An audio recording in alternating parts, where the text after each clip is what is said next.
Hello, everyone, and welcome to this live stream of Stargate the RPG by Wyvern Gaming. I just want to start off by thanking Wyvern Gaming for allowing us to do a live stream of this system. It is still in beta, so there might be some things that are a little bumpy along the way. We are all learning the rules for this, so please just bear with us. Captain GM, Yes. just so you know, both Greg and I are Greg on the stream. Awesome. Yes, that is accurate. Cool. There can be only one. I wish I was that handsome. Stand by for immediate technical difficulties. All right, I'll let you live this time. Nope, I did that the wrong way. Hang on. Me? No, wrong way. There you are. Oh, there we go. Okay. Is everyone the correct person now? Oh, you switched us. Yes. I am Kalira. I have no idea. I'm not watching. He is Burble. Stand by. He's Rodriguez. Yeah, Stand by Rodriguez. as I fix all of these things. Roll20 decided to reset things on me literally as soon as we got started tonight. So, Sorry about that. no, it's none of your fault. I am meant to be Kalira, just so you know. I mean, if there were not technical difficulties, this would not be a live stream. Yeah, right. That's true. It's I don't true. think anybody's gonna be All right. about it. So, who is playing Calera? Me. Cool. I will keep my hand up until I'm in the right place to make this easier. Ah. All of the things are moving except for the things I want to move. There we go. Cool. And Yes, Burble. that is me. That is correct. Cool. And last but not least, Greg is Rodriguez. Cool. So we just had an identity crisis to get things started. Thanks, What was Q. in my medicinal herbs? Which is really funny considering the last time that Greg and I played together, we had a DM identity crisis midway through the game that only the DM knew about. That was like I was one step shy of a full-blown anxiety attack. I was like, thank God you guys didn't pass it to me because, yeah, no. Awesome. So let's go ahead down the line per the stream and introduce ourselves and who will be playing tonight. So I am Rob MacPherson. I will be the gate master of this adventure this evening. Okay. I'm Clint, and I will be playing Kalira, the Atuan medic. And I've decided that this is what she sounds like. Excellent. My name is Tom. I am playing Bythal/Maste, which is the diplomat who's also a Tok'ra. And yeah, I'm really looking forward to also playing a woman, but I'm not gonna like change my voice or anything like that, and I'm just probably just gonna play it straight like this. I haven't really figured that out yet. Yeah, I'm really looking forward to talking us out of fighting while our soldier tries desperately to fight. Well, with a segue like that, I suppose I have to introduce myself next. My name is Greg. I'm playing Captain Selena Rodriguez, also playing a woman tonight. Yeah, I'm a fighter pilot and a soldier, and my, I think, main objective is going to be to use 44 Magnum diplomacy. So that's how I do things. Can your bullet build bridges? Well, I can build bridges With because bullets, I'm maybe. an engineer. My character's name is Burville. He's an engineer, the token male of the party, and Burville's Angels. And what's that? Burville's Angels. There you go. Love it. Yeah. Excellent. So, just a very brief introduction to this system. This is a system that is based off of the Dungeons & Dragons 5th edition rule set, but it does have some minor and some major differences from it. You'll see some of those as we get playing. I'm not going to go through the mechanics with everyone tonight. This is set in the world of Stargate from the movies and from the television show SG1, Atlantis, Universe. I swear there's at least two more that I'm forgetting right now. Origins. That's right. That was a brief one that got not so good reviews that I still want to watch anyways. It's like watching the Inhumans TV show from Marvel. You know? Please, Marvel, do not come after us. So this takes place in that universe somewhere in the middle of the Stargate SG1 series before the Atlantis Gate was open, so the System Lords are still the major threat throughout the galaxy. So the Earth Stargate program was started after the gate was discovered before World War II, and it was transported to the United States in World War II to keep it away from the Nazis and out of their hands. Sometime during the Cold War, the Americans started a program where they were going through the gate in explorations, and then they shut it down immediately after that went horribly. And then in the late 90s, they opened it back up again because, well, that's what we do as Americans. We find bad ideas, we stop doing them, and then we start doing them again. I mean, to be fair, he lived. He came back, so it's true. That's a win. What was that, like a season? Survived. That was like a season 8 episode, right? I think so, yeah. Yeah, that was the late series, yeah. So this takes place when, due to the safety of planet Earth, a secondary site was dictated by the U.S. government to be started, and that is, and I have forgotten it already again, Phoenix. Thank you. The Phoenix base off-world. And on this base, on this world, they have started taking in refugees and volunteers from all the different species that they've met across the galaxy and training them up to be recruits to fight against the Goa'uld. And that is where we find our 4 adventurers. At Phoenix Site, they are an SG team. We're going to say they are SG Phoenix 4, because that's the first number that came to my head. And they are going to be venturing through the Stargate and hopefully helping make some peoples throughout the galaxy a bit safer. Since this is a beta test, I would just like to ask my players, before we start diving into the storyline at all, is there any questions that you had about the system before we get going? I know we covered some of it before we started.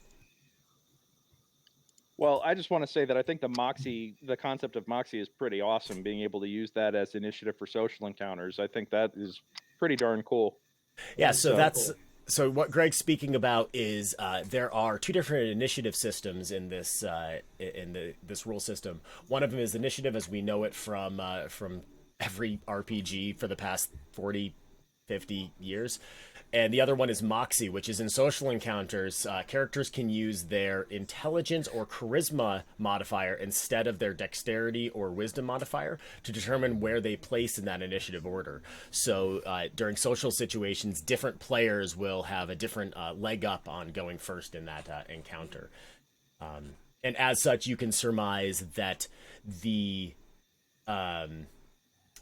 encounter system here in the Stargate RPG is a little bit more structured when it comes to social encounters, which I think is kind of cool too. I actually do have a couple of quick questions. I noticed I have a buff that can give someone +1 armor. Can that be in play when we start? Absolutely. I suppose I'll give it to our soldier. All right, so Rodriguez, you are starting off. The other thing is I have something here that says I add TD to a check. I don't know what the TD stands for. Okay, so that's what we're... sorry, say that again, Greg? Tension dice? Yes, that is the tension dice. Oh, so we actually do have something that is tension dice in this. I did not think that this... Well, then I do too. I didn't realize that's what that meant. Perfect. I should have asked earlier, sorry. No, that's perfectly fine. I took a scan through the sheets and I missed those. So that's another system that Stargate the RPG has different from 5th edition Dungeons & Dragons, which is tension dice. Since by nature of the world that we're playing in, it's a very episodic style of play. Each time that the party ventures through the Stargate, a tension dice is assigned to that mission. And what that does is it determines what difficulty, there's a word that they use that I'm forgetting right now, and I don't want to dig through it. But it's how scary the mission is, how life-threatening it is. So for the sake of not killing you guys on the first time that we're going to be playing through this, I am going to set this adventure to a D... let's go with D6. I never like going with the lowest difficulty. So that way, and what that can happen, what that can do is certain abilities will add that dice to maybe their damage or maybe their attack or maybe healing or things like that. And it just adds, it increases the severity of different actions. Cool. Any other questions before we get started? Let's do it. Beautiful. So, your commander here at Phoenix Site is General P.K. Lawyer.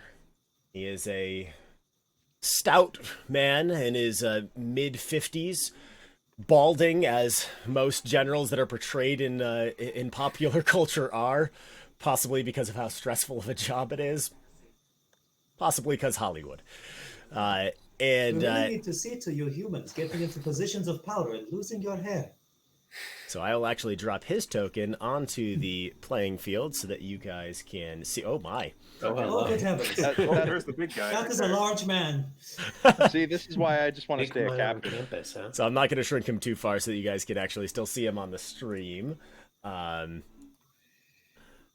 So this is General Lawyer, and he is the one who's going to be giving you your debriefing. So as per usual, as you guys are getting ready for your mission, you wake up at stupid o'clock on the day of, and you head to the briefing room where the general is sitting and waiting for you. And as you take your seat, the viewing room's lights are dimmed to about half power as you file in, and the Stargate is visible in the chamber below. At the far end of the table sits General P.K. Lawyer. Please, take a seat. First, I want to congratulate everyone here for completing training and being approved for off-world travel. The 6 of you have been training alongside one another for many months now, and in preparation for this day, well, as you know, today is your first mission as a Stargate Phoenix site team. Now to get down to business. The MALP sent a transmission through the gate showing a dark cave with breathable air, normal atmospheric conditions, undamaged DHD, and an opening about 20 meters away. The MALP video feed was abruptly cut off, and transmission ended. SGP sent an unmanned aerial vehicle and located a town outside the cave in a swamp. Your team is being sent through the gate to P5X-197 to make first contact and to retrieve the map. Any questions? Seems pretty straightforward. Are we expecting any hostiles, sir? We did not see any hostiles or friendlies through either the map before the feed was cut off or through the UAV, simply the town in the distance. But as per usual protocols, always be prepared for hostiles. Yes, sir. Are we? What do we know? What the technology level is of the nearby town? Based off of UAV readings, technology level seems to be low technology, pre-electronics, pre-industrialization. So most likely dealing with natives with primitive weaponry. Is that correct, sir? Correct. Very good, sir. In terms of first contact protocol, are we to engage with them, or are we to try and avoid any sort of engagement with them, sir?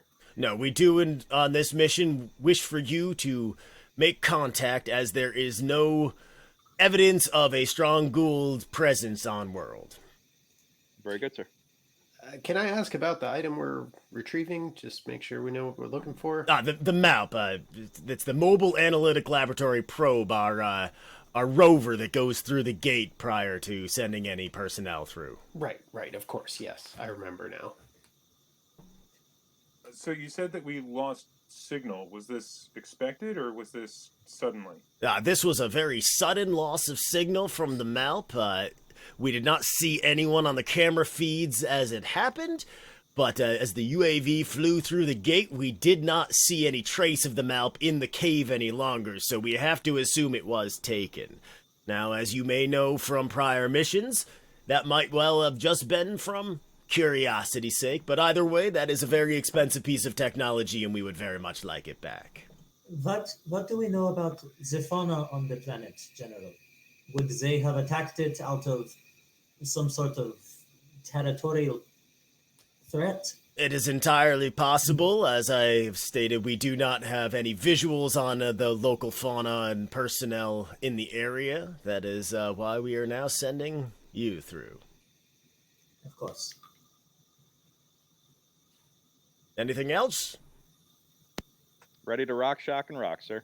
Excellent. You can pick up your gear as you head out, and the Stargate will be opening for you in 10 minutes' time.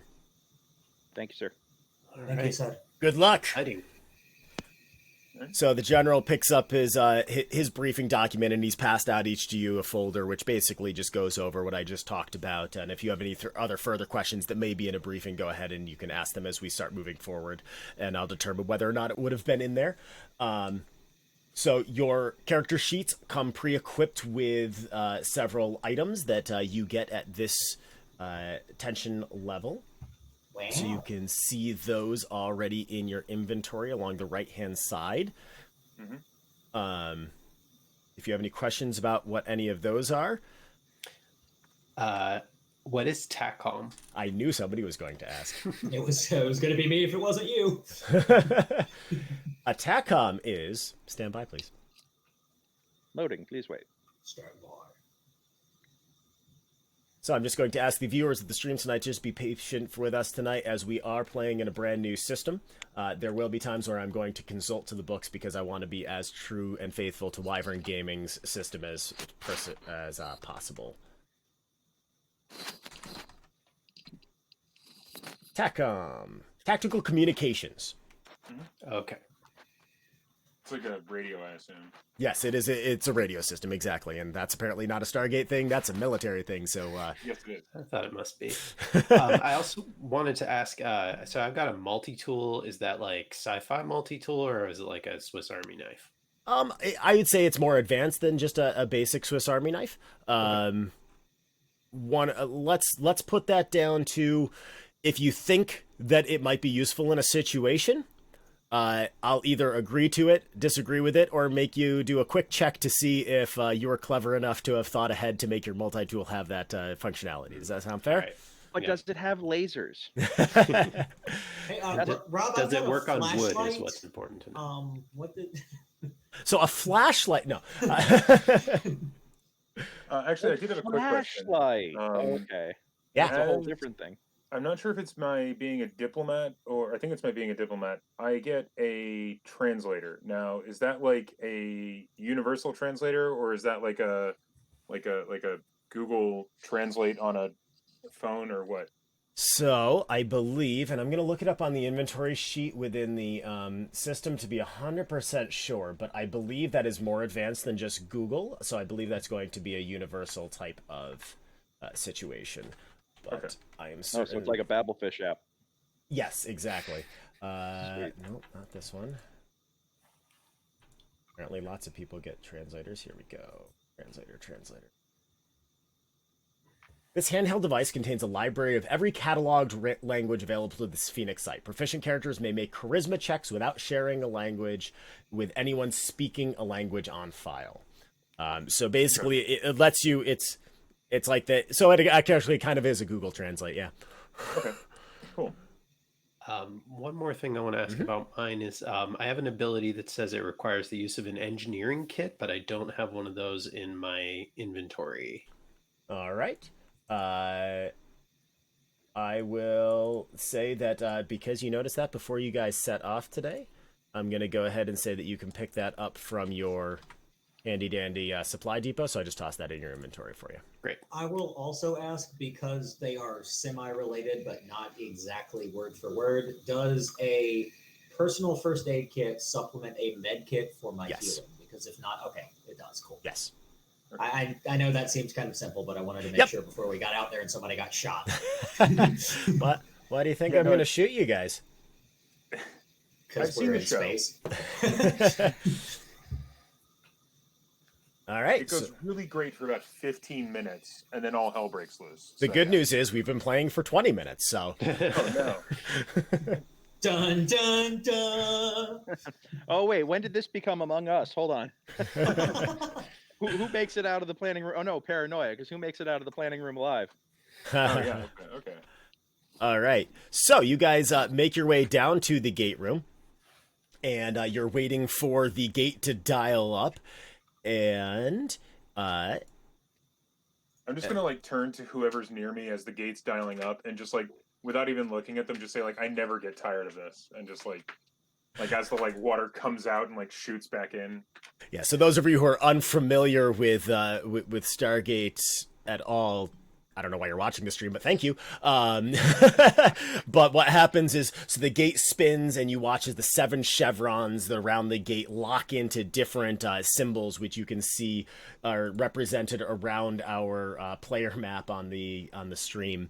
And as the last one locks in, the watery surface appears and just shoots out about 20 feet out from the gate and settles back down as the event horizon stabilizes. And standing in front of you now, you have a vertical pool of water. Fascinating. It was you. You were the one standing next to me, weren't you? I mean, yeah. All right, who's going first? I'll go. I'll go first. Let the one with the gun go first. So as Calera and Rodriguez step through simultaneously, you guys feel as your particles are literally ripped apart as you step through the event horizon, and everything goes cold, and which doesn't happen anything past the 4th episode of Stargate SG1, where as you step out the other side, you actually see as frost is covering your clothing.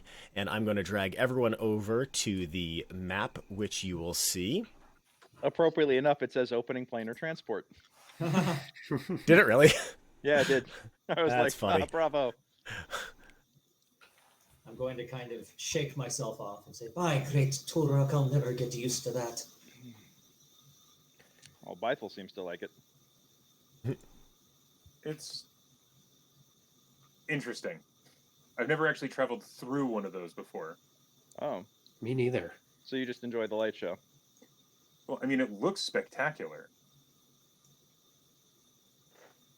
So as you guys step through the gate and into this cave, it is exactly as, and first of all, I'm going to confirm, can you guys all see?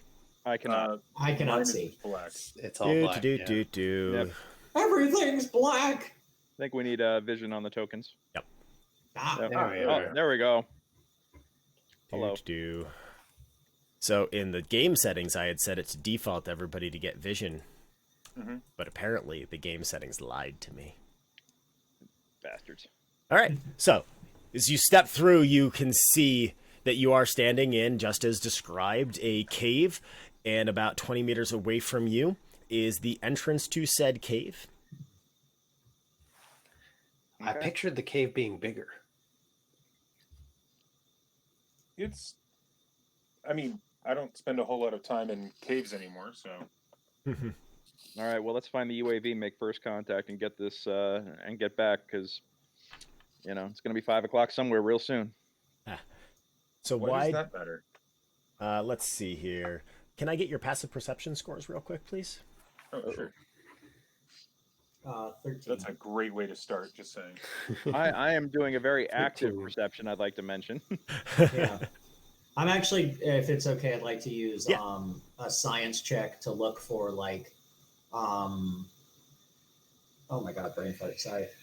Signs of the passage of creatures to see if anything. Absolutely, go for it. I'll allow that to be a science check. Okay, so because I am making a science check that involves the ecosystem and the creatures within, I get to add the tension die.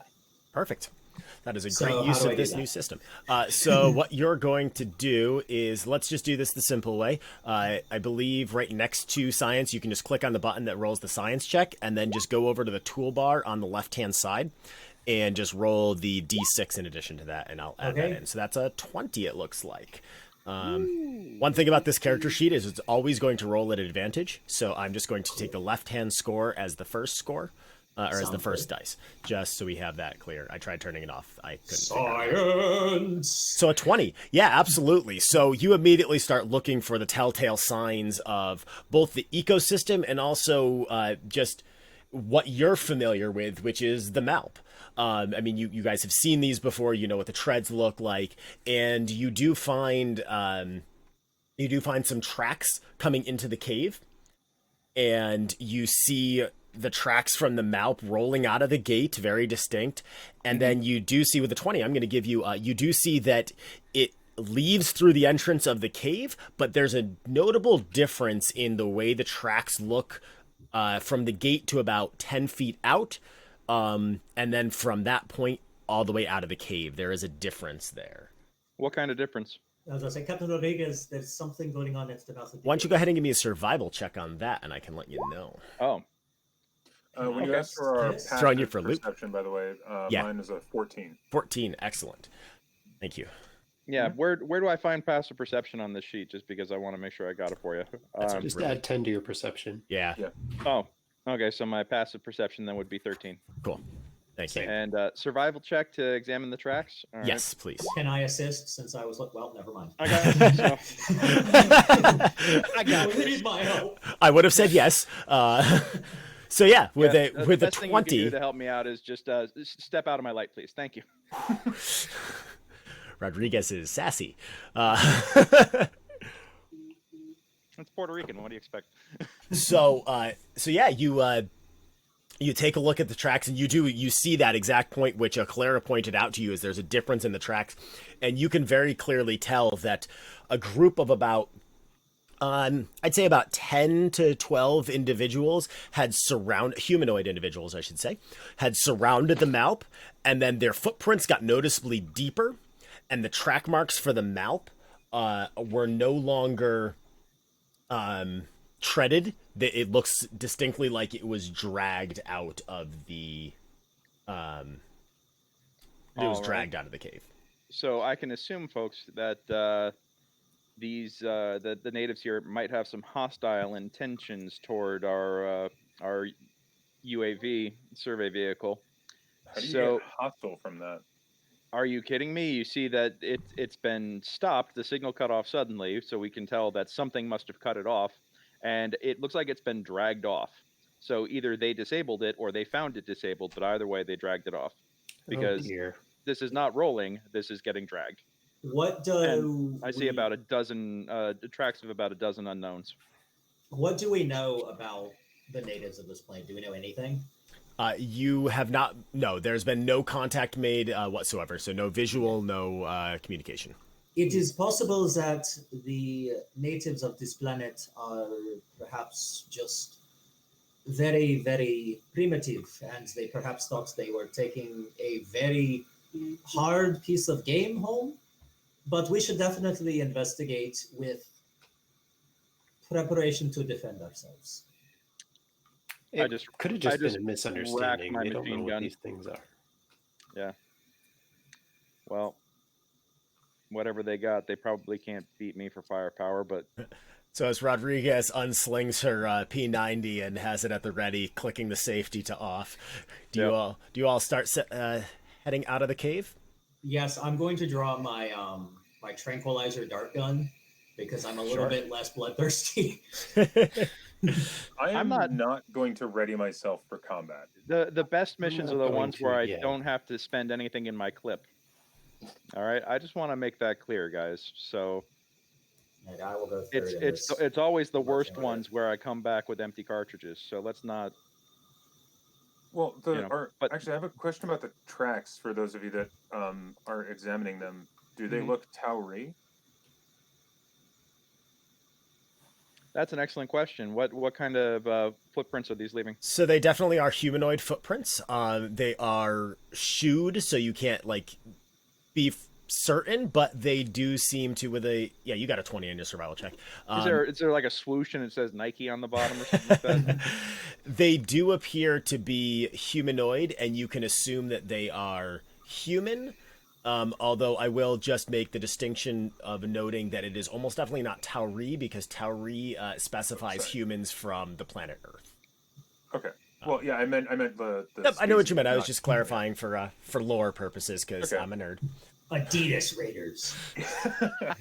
Okay, well, I'm also going to, like, as we're leaving the cave, just kind of like offhandedly mention they're probably not Goa'uld, because I doubt they would need 10 of them to carry one of these things. That's true. It's a very astute observation. Okay. So we got to look out for an army of hobbits. All right. Or Jaffa, for that matter, actually. All right. Well, I'm going to move my 30 meters on the round. Sure, and I will say that you guys are actually or not 6 in meters. combat rounds at this point, so feel free to move, but I do appreciate you moving in increments just in case I have to throw initiative order at you at some point. I'm just looking for the booby traps, that's all. I'm So are we still in the cave here, or is this out of the cave? No, this is now out of the cave. So as you guys exit the cave, yep. So as you exit the cave, there is a marsh that you step into. So you go from like soft packed dirt that you would expect to see in a cave, hard packed, soft packed dirt, and that. And the second you step outside, your boots just go squishing into this marsh, and you sink down about 2 or 3 inches. And I'm going to need another survival check to see if you can discern where the tracks go outside the cave, since the terrain has changed. I will also look. Let's see if I can help with that. Just like basic. Whoop, nat 20. And a nat 1. All right, so I'm going to take the nat 20. Oh, wow. Bythel, you got a nat 1 and a nat 20 as your advantage roll. I'm very upset about that, although I will say that's about right for my rolling. So. That's impressive. So yes. It does make sense, though, that the space hippie gets the nat 20 on survival. I mean, so Rodriguez, you are so focused on your surroundings that you're not really paying too much attention to the tracks anymore. Yeah, because at this point we're in the open air, so the last thing I want is precisely. Yeah. And then, but the rest of you can see fairly clearly, especially Calera. You can see right away that the tracks head in kind of a if we're using north as back towards the cave, a southeast direction. And as you look up from the tracks, you can see way off in the distance a couple of plumes of smoke, which you take to mean that's the village that the UAV had seen. So it does seem to have gone towards the village. I'll point that out to everybody and be like, I think they're probably over that way. That's the direction of the tracks. And judging by the smoke, it seems to have a fire. So I'm going to double down on that they're very primitive and probably did not mean any hostility towards the giant monster they saw coming out of the waterhole. Well, the brief did say that they were pre-electronic technology. Fair, right. But I mean, an arrow hurts probably just as much as a bullet. No, don't get me wrong. I'm not going to say that we should not move with caution. I'm just saying I don't think this was necessarily an aggressive action so much as a territorial one. There's no way they could understand what they were seeing, given their technology level. I'm willing to bet personally this is more curiosity than ill intent. For all we know, nobody outside of this planet has visited in a while. This might be some holdover of a holy site to them. Just as long as they don't want to skin us and cook us for violating their holy ground, we'll be fine. Should that happen, Captain, I have no doubt you will keep our skins firmly attached to our bodies, she says with a big smile. Just stay close. But of course. Probably don't want to sneak up on him, though, huh? No. Probably not. No, I would not think so. All right, well, we head southeast then. I'll lead the way. Right. I'm going to follow behind. Excellent. So as you set off into the wilderness and into the marsh, it immediately starts to become fairly miserable going. This is a swamp by all definitions. As you start moving through, the trees, or the plants, I should say, because they're not really. There's some trees there too, are getting close in over you in spots, and it's muggy and it's hot. And although there doesn't seem, the bugs don't seem to be bothering you too much, they're definitely present. in the area. And as you make your way through, there are several times that you do hear splashes off in the distance and just movement through the water around you. This place is teeming with life. And Rodriguez, being from a planet that I know has swamps, because I'm from there, your mind can't help but go towards the larger things like crocodiles and... Yep, that's exactly what I was just thinking. I look back at everybody else and say, we might not have to worry about the natives, but let's be careful of the fauna around here. You know, the natives may not want to eat us, but you don't know what other predators might be out here, so keep your eyes open. Great Torok teaches us many things, and she holds up her dart gun. First is to always approach with diplomacy, and then she taps the shotgun she's got strapped to her side. Second is sometimes diplomacy fails. Very nice. And sometimes you're dealing with something that doesn't want to talk, or can't. Or can't. Yep, so... The greatest diplomat in the world could not talk down an angry pair of teeth. No. All right. So as you're Try making... not to take that personally.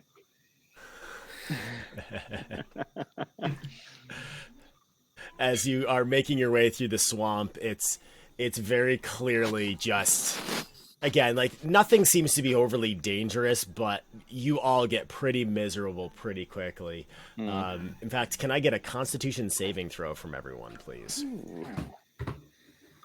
Is this against disease or poison? It is not. But It's a saving throw against misery.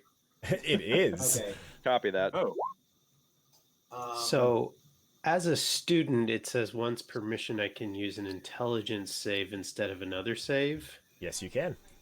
And considering I have very low constitution, I'm going to try to use my brain on this one. All right. And I, as a teacher, can also do that with wisdom, and I'm going to try to do that. All right. I, as a diplomat, get none of that. So I will be rolling Constitution. Because I have a -1 constitution. So do I. All right. So here we go. We've got a 13 Constitution, a 20 Intelligence, a 14 Wisdom, and a 19, a natural 20 turned into a 19. I'll take it. I am so tough. For Constitution. Actually, I just kind of imagine, like, I'm just like, walking through and just like, this is the best day I've ever had. We're on a different planet, guys. So for those of you who have seen the series, one of those mosquitoes that are about this big lands on Bythel's back briefly and then flies off. It's like the video of the Meet the Pyro. Like, we're all just miserable and inside his head. It's just everything's beautiful and sunshine and rainbows. So yeah, you all manage to stave off exhaustion as you make your way through the swamp, and you make your way through 5 miles of this swamp. Ooh. Until you finally reach the village that you were seeking to find, and I'm going to drop you guys on it. Let me just make sure that I give you guys vision this time, or I've dragged you over there. Nope, none of you have vision. Why would you save that setting? Bailey, come here. I can smell colors.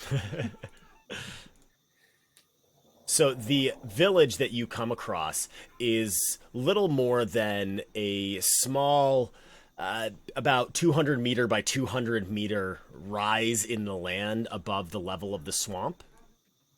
Mm-hmm. And it does have a primitive palisade built around it. Okay. And the viewers can be patient as I center the map. There we go. There we go. That's... Oh, there we are. I'm like, where are we? You are in the top right part of the map. Yeah, I found this.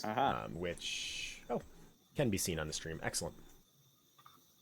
So as you start to approach, you do see, as I said, it's raised up. There is a palisade around it. There's no gate on the palisades. It seems to be just open. So you think that maybe there's a temporary door or something that might be able to put up, or possibly it's more against dumb creature. You're not really sure at this point. There is a couple of towers that are set at the palisade, and yeah. Are those stone towers, or is that? They are not stone. That is just the only battle map I could find. Okay. I'd be like, damn. No, everything here is made out of wood. Great question. Is the palisade like sharp at the top, or is it just like flat? Great question. Give me a perception check. Let's see. Okay. There's my character sheet. This is also known as a DM's way of getting out of a question if he doesn't want 13. Okay, so yeah, it's Ooh, dodge that bullet. No, so it does not appear to be pointed. No, they appear to be flat. Okay. I'm going to kind of like mention, like, as we're walking up, like, no door, or at least no like erected door. There's no, like, the palisades are unsharpened. I'm assuming they're also like straight up. They're not like angled in a particular way. Correct. So I'm going to kind of point that out and say that doesn't speak to hostile intent. No, indeed, it does not. But they still have a wall, so they're guarded. Or it's for the wind. And We have also heard the splashing in the swamp. Perhaps whatever creature is out there, they do not want inside unless they go through this very controlled area. This could also just be the primitiveness of their fortifications. Yeah. Maybe they'd want pointy sticks if they'd thought of it. I mean, one drop of napalm and this whole thing goes up. So yeah, clearly we're not dealing with anything terribly sophisticated here, but still just be careful because sticks hurt. So as don't be stupid. As you approach the village, you do see once again, now that you're back onto firmer ground, the tracks that the Malp was dragged are fairly clear here, and they do lead right up and into the village. The structures that you see are wooden. There's some mud mixed in, acting as like a mortar, so it is very, very primitive, as you guys have been noting. As you get closer, you do see that there seems to be oil lanterns hung about, and there is definitely no obvious technology. All right. Okay. Well, if we're going to try and be peaceful here, let's not be sneaky. Let's just make our approach very obvious. And no... Anybody got a trumpet to blow? No funny business. No funny business. I guess... So no trumpet then. Yeah. No trumpet. I guess I'll go first then, and kind of take point as diplomat. Sure. You can all feel free to move your tokens up towards the gate and into the village in your preferred marching order. I will be second with my machine gun still in hand, but pointed at the ground. How nice. I will be third with no weapons in hand. Perfect. So as you guys approach, nobody seems to come out and greet you.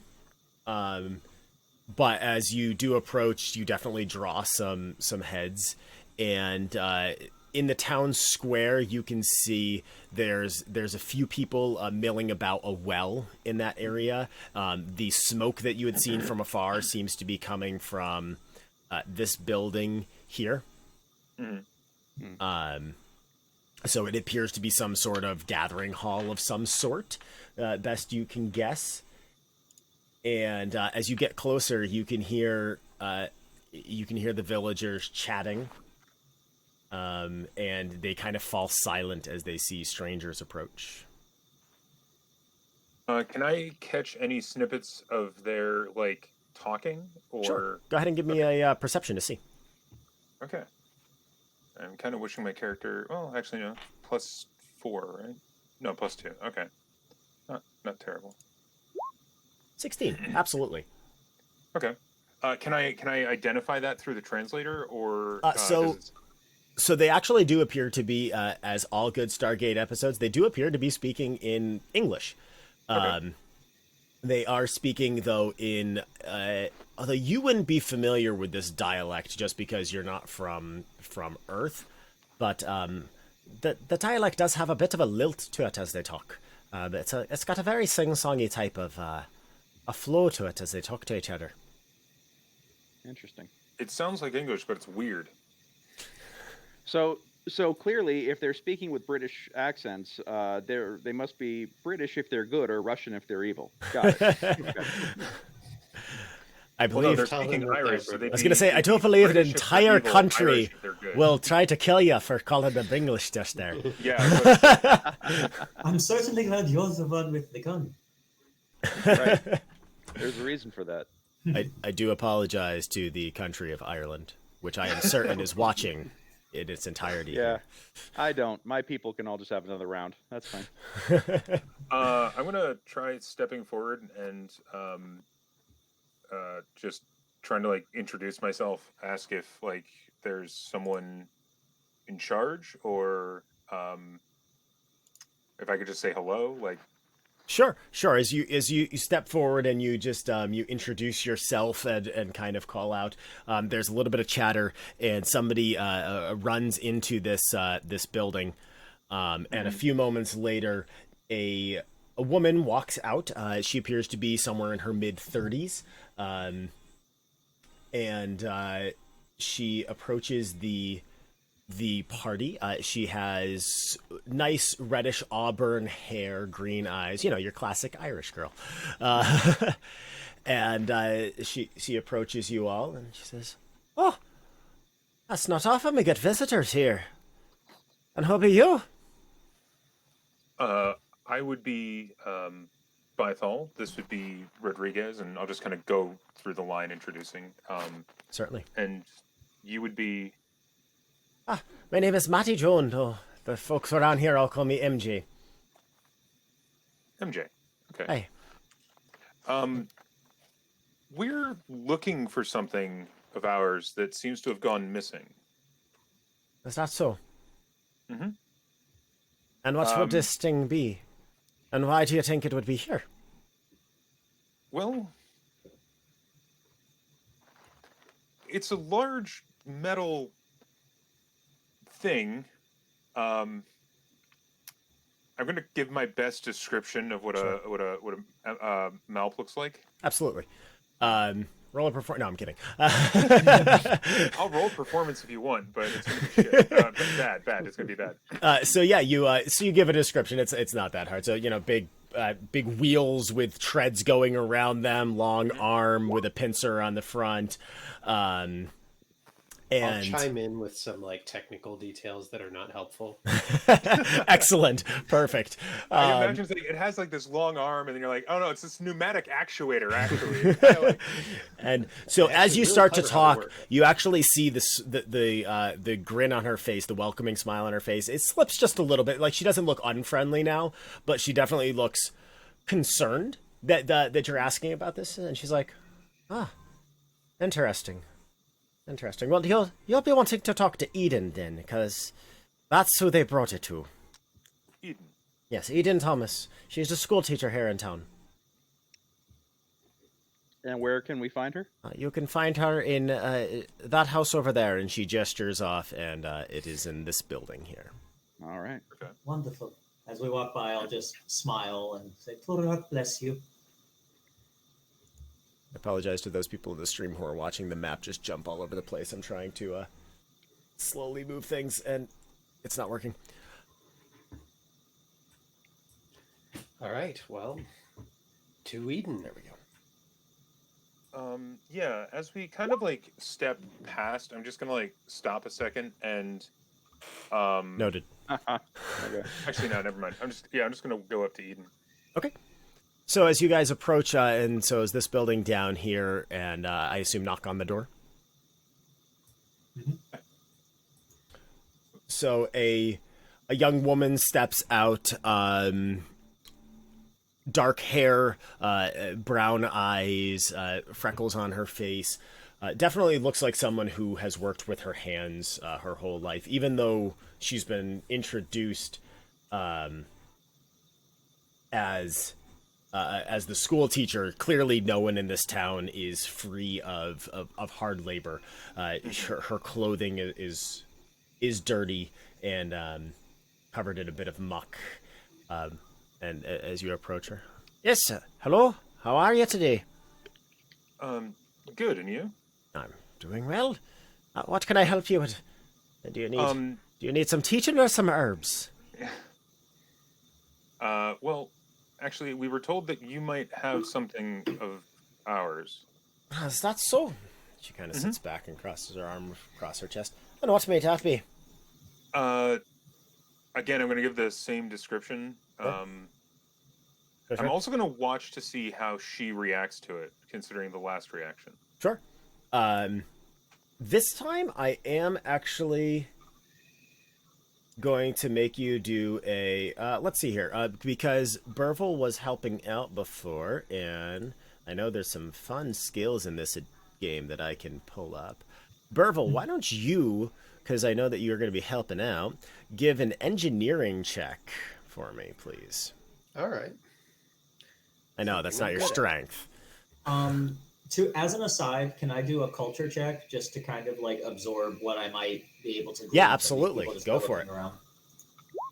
Neat. You know everything about this culture in 4 seconds flat. Damn. So this is roughly 1200s Ireland. And, yeah. So I'll get to that check in just one moment. So Burville, yeah, you chime in, and this time the things that you seem to add don't seem to confuse this woman so much as put her a little bit more at ease. So Bythel, as you started describing this device, again, that same sort of tension came across her face. And then as Burville started describing it in more detail and clearly showing an understanding of it, she relaxes a bit. And we'll get back to that in just 1 second. So, Kuleri, yeah, with a 24 culture check, yes, as Bythel was saying, it is somewhere early Middle Age Ireland type of culture level. It seems to be very...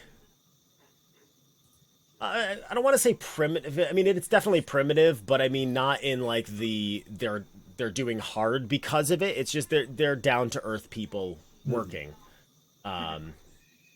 You do notice that they don't seem to be used to outsiders, just based off of the reaction. Yeah, was there anything else specific you were looking for? I was just trying to figure out, like, if there was anything, like, because being someone who is, a follower of, like, culture and really sort of an anthropologist, I would be like, okay, what are cultural faux pas that we need to avoid? Absolutely. Basically. So, yeah, so based off of that, you can suss out that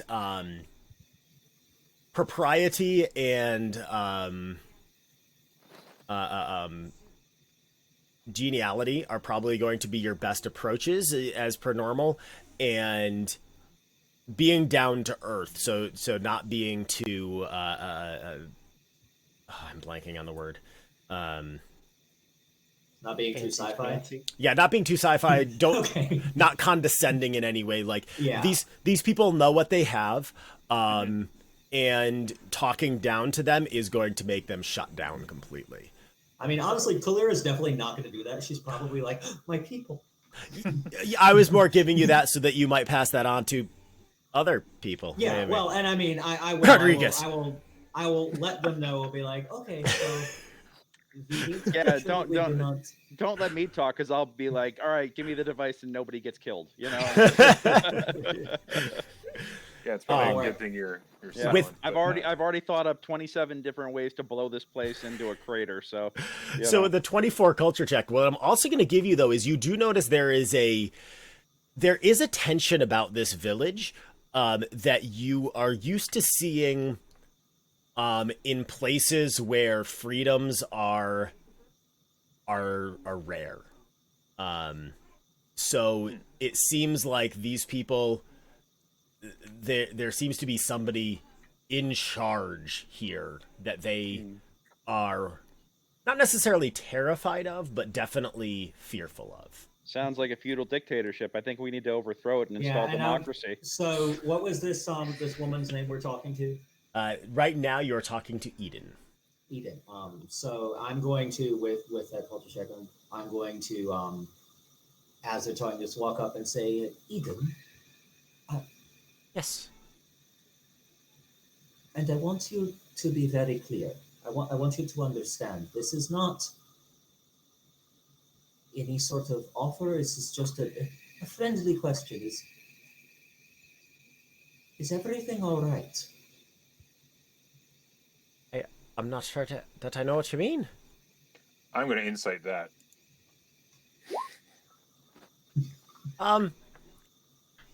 She has an idea of what Kalira's alluding to, but well, she's I not mean, lying. obviously she does, but like my question, I guess, Sure. really with the insight is, like, does that make her more tense than like Yes. normal? Okay. Yeah, she definitely tenses up at the question.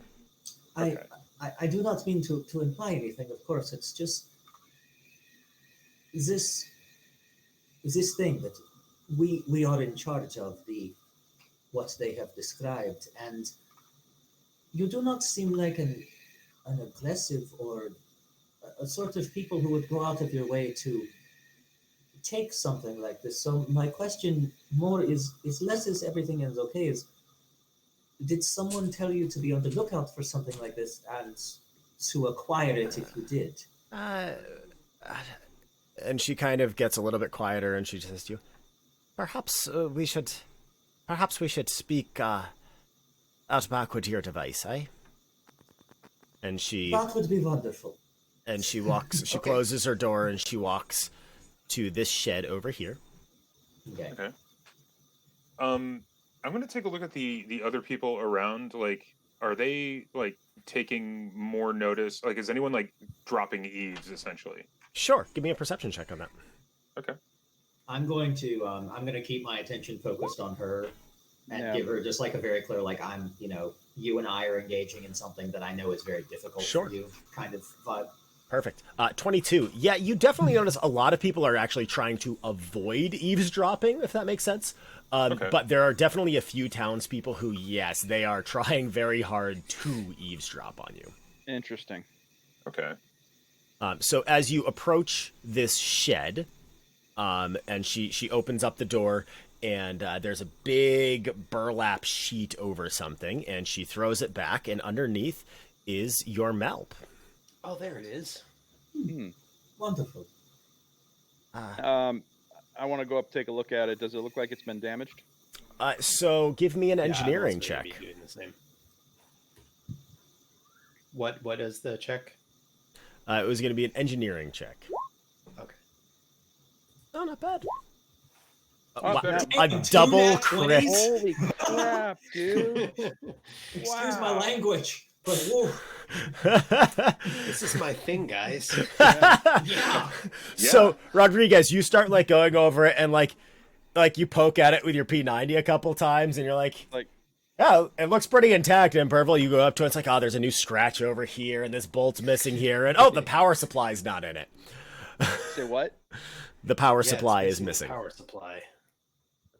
Wow, that's a very particular thing to be to pull out of that. Yeah, not something you do by accident. You have to actually use this proprietary screw here. People would know to do. So a quick look around shows you actually sitting on the ground nearby is the power supply. Oh, there it is. Wait, who took this out? Better question, is anything else missing from it? There does, with a nat 20 and a 25, there does not appear to be anything else missing from it now. Okay. That is precise. Well, does anybody else find it then odd that a pre-electricity society takes the only battery? I was just saying it does not seem like something they would do. Are you saying this stuff out loud? I'm gonna kind of like, if I can, I'd like to ask Burville, like kneeling down and kind of whispering, like, is anything else missing? And when he says that, like, ask him that question, I guess. Okay, all right. And Rodriguez, I assume, can also overhear. I did say out loud, it doesn't seem like something that these people would do. And I had meant to say out loud to Eden, asking who removed the... Okay, so you ask Eden, and she says, that would be those who brought it to us. We were given strict orders to repair this if we could. This is what I wanted to talk to you outside of prying ears in the town. Our magistrate disappeared about 6 weeks ago, and Well, as you may or may not know, in these smaller towns, power vacuums tend to draw in more powerful, and well, that's exactly what it did. And we've been harassed by a gang nearby that called themselves the Blood Dogs, held by a leader called Blood Dawkins, and they're the ones who brought us this.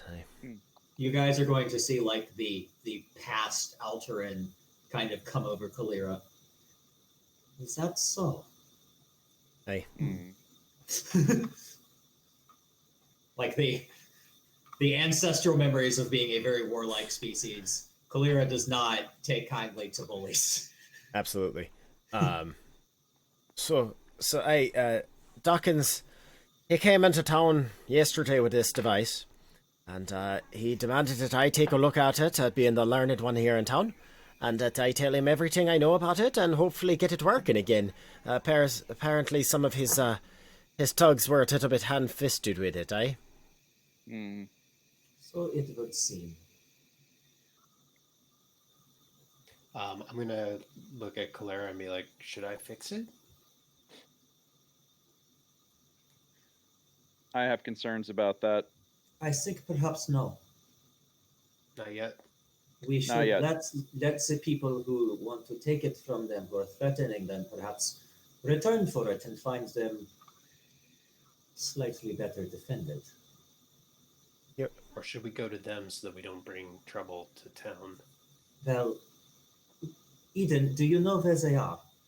I know whereabouts. There's another individual in town that I can point you to who might be able to track you directly to their base. His name is William. Thank you, Eden. And I'm gonna like put my hand on hers and try to calm her as much as I can. Be like, thank you. So are we? So is our mission now? And I kind of quietly say this to everybody else. So is our mission now search and destroy, eliminate the hostilities, or are we going to try the diplomatic approach here by doing this?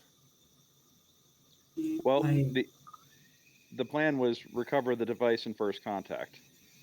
Right. Does first contact include solving their problems? It does, according to 10 seasons of SG1.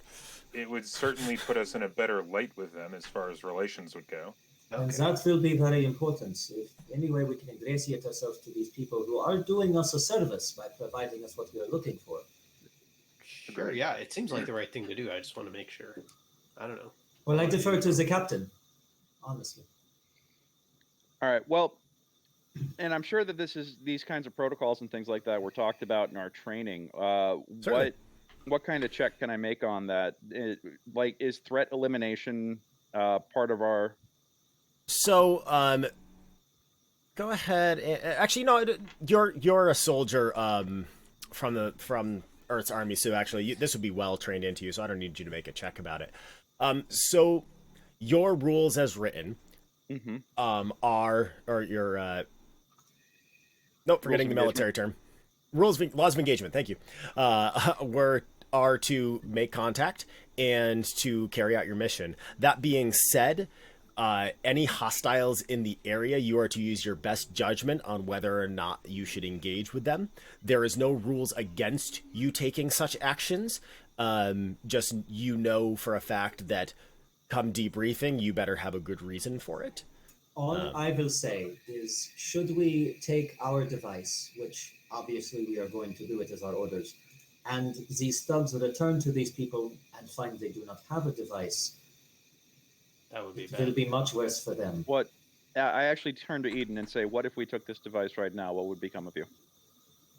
I fear if the blood dogs are turned and it was not here, then it would go very poorly for us, indeed. But you have proven that the device is yours, and far be it from me to stand in the way of one in their property, so as far as I'm concerned, it is yours to take whenever you wish. My paranoia here and making sure that I'm dealing with the right side makes me want to do an insight check on her, just to be like, is somebody BSing us here, or is she being like completely transparent? Absolutely. I would also like to roll an insight check. Just sure, go for it. Oh, wow. Okay. Even better than me. So a 20 and a 16. She seems to be very much on the up and up. She, as you could tell before when she tried bluffing you a little bit and was as clear as a plate of glass, lying is not something she seems to do very well at all. Got it. Okay. So the blood dogs present a clear and present threat to the village, and if we take this and leave them undefended, the town is going to be razed. Is generally what I'm getting. Correct? Okay. That is not an unfair assessment.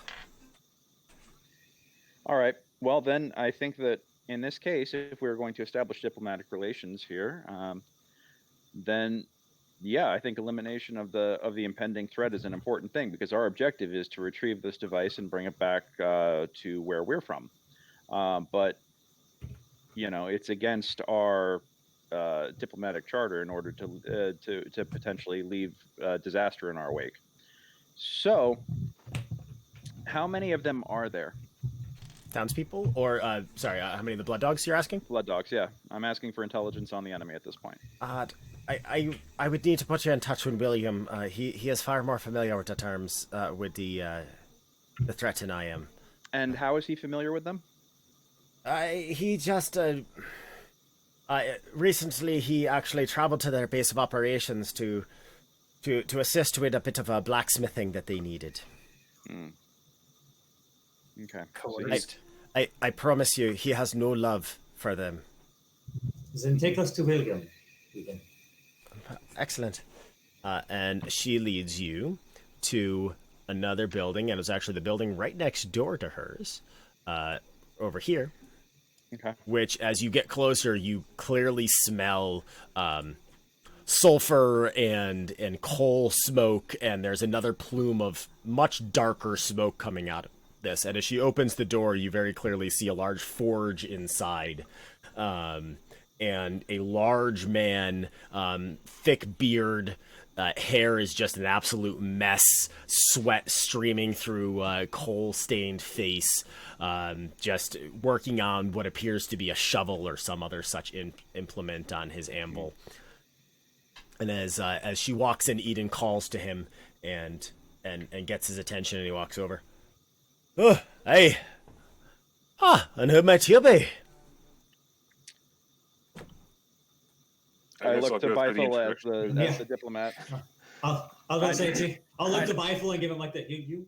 I know better than to be the first one to open my mouth here. I'm going to introduce this again. Just kind of like going down the line, whoever's near me, and I'm also going to kind of quickly add, we're the owners of the device somebody has expertly begun to disassemble. I'm going to like look over at Burville when I say that and just kind of be like, I know it's not, but just go with it. So he looks at you. Interesting. So what can I help you with? Did you need a bit of patchwork done on that thing out there? It doesn't seem to be working very well. We need to know about the blood dogs. To put a fine point on it, yes. We would like to assist you with the order. Why don't you come inside into my common room and we'll have a chat. Okay. He leads you inside and away from the forge, which is so it's like 100 degrees outside because you're in a marsh, and it's like 120 in the first room he leads you into. And then he leads you into the a common room, which is, I mean, not comfortable, but a lot more comfortable than you were a minute ago. And so he sits down in a large chair. So, 2 questions. What do you need to know, and why do you need to know it? Well, we want our equipment back. That's right there in the shed. Yeah, but we understand if we take it that they're going to come and raise the town, and we don't want that to happen to you. They cannot in good conscience leave you with aggressors on your doorstep when the thing that is keeping them at least sated would be in our hands. So the 4 of you are going to help out against the blood dogs. That's rich. Shortly put, yeah. Oh, you're serious then? Yes. We've got some tricks up our sleeve. All right, well then I'll tell you what I know, yeah? Mm-hmm. So their camp is, it's out of here. About 8 clicks away. I'm just using clicks because I don't know what measurement these people would use. Yeah, I'm sure he says something. I'm just gonna punch it in the thing and just be like 8 clicks. It says it on the device. Copy. And 8 pigs and half an oxen. Amazing. I'm just going to use that excuse from now on. Anytime I say something that wouldn't fit, I'm like, and that's what Bythel's translator said. Thank you, Wyvern Gaming, for giving me cheats. So about, how many clicks did I say? 3? 8. About 8 clicks out of here. There is, let's see here. Last I was there, there's about 7 or 8 of them, depending on, if they make it back alive from their ventures, but somewhere in the 7 to 8 range. And then, the big guy himself, Blood Dawkins. They have an encampment. It's in the middle of a swamp on a slight rise. They live mostly in tents and everything, but they definitely live well based off of their taxes they take from us here, eh? So it's a bandit camp. Well, I wouldn't say that to their face, but yes. I have a question. Should we remove these blood dogs for you? Eden told us your magistrate was missing. Who would take lead of your village should they be removed? Well, MJ is doing a fine job of taking care of the village. I mean, Blood Dawkins isn't exactly taking care of us, is he? He's more stealing from us. Taxation without representation? Hey, I like that gonna, phrase. Elbow Rodriguez when she says that. Would MJ be able to keep the future away, or would there be some way you could put something in place that you would not be taken advantage of this way in the future? From what Eden said, it sounded far too easy. And I mean that as no insult to you, of course. I don't find either of you weak, but I am concerned that we'll be replacing one tyrant with another. Most of the folk here are, as you say, peaceful and not too threatening.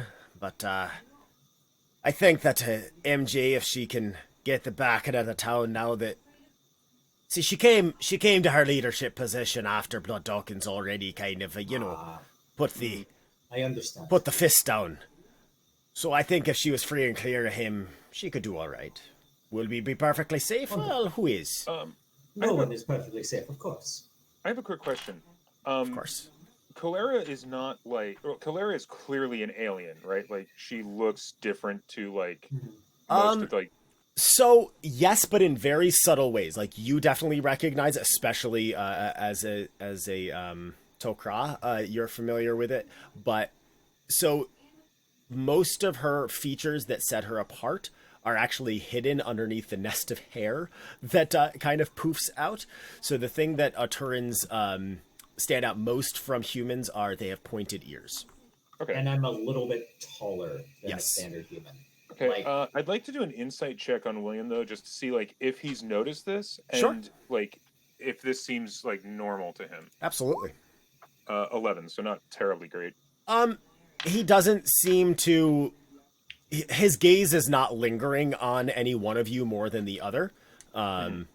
So he may have noticed... clothes more than, what... Yeah, probably. Everything about you is weird. Pointed ears... Just I mean, Rodriguez has got a box like this big that she keeps patting every time she says she's going to take care of business. And he's like, okay. Because if you've seen a P90, it's just a rectangle. This is my boom box. I'm going to kind of look at William and lower my voice, not really conspiratorially, but to kind of show I'm being very serious, regardless of how this next question is going to sound.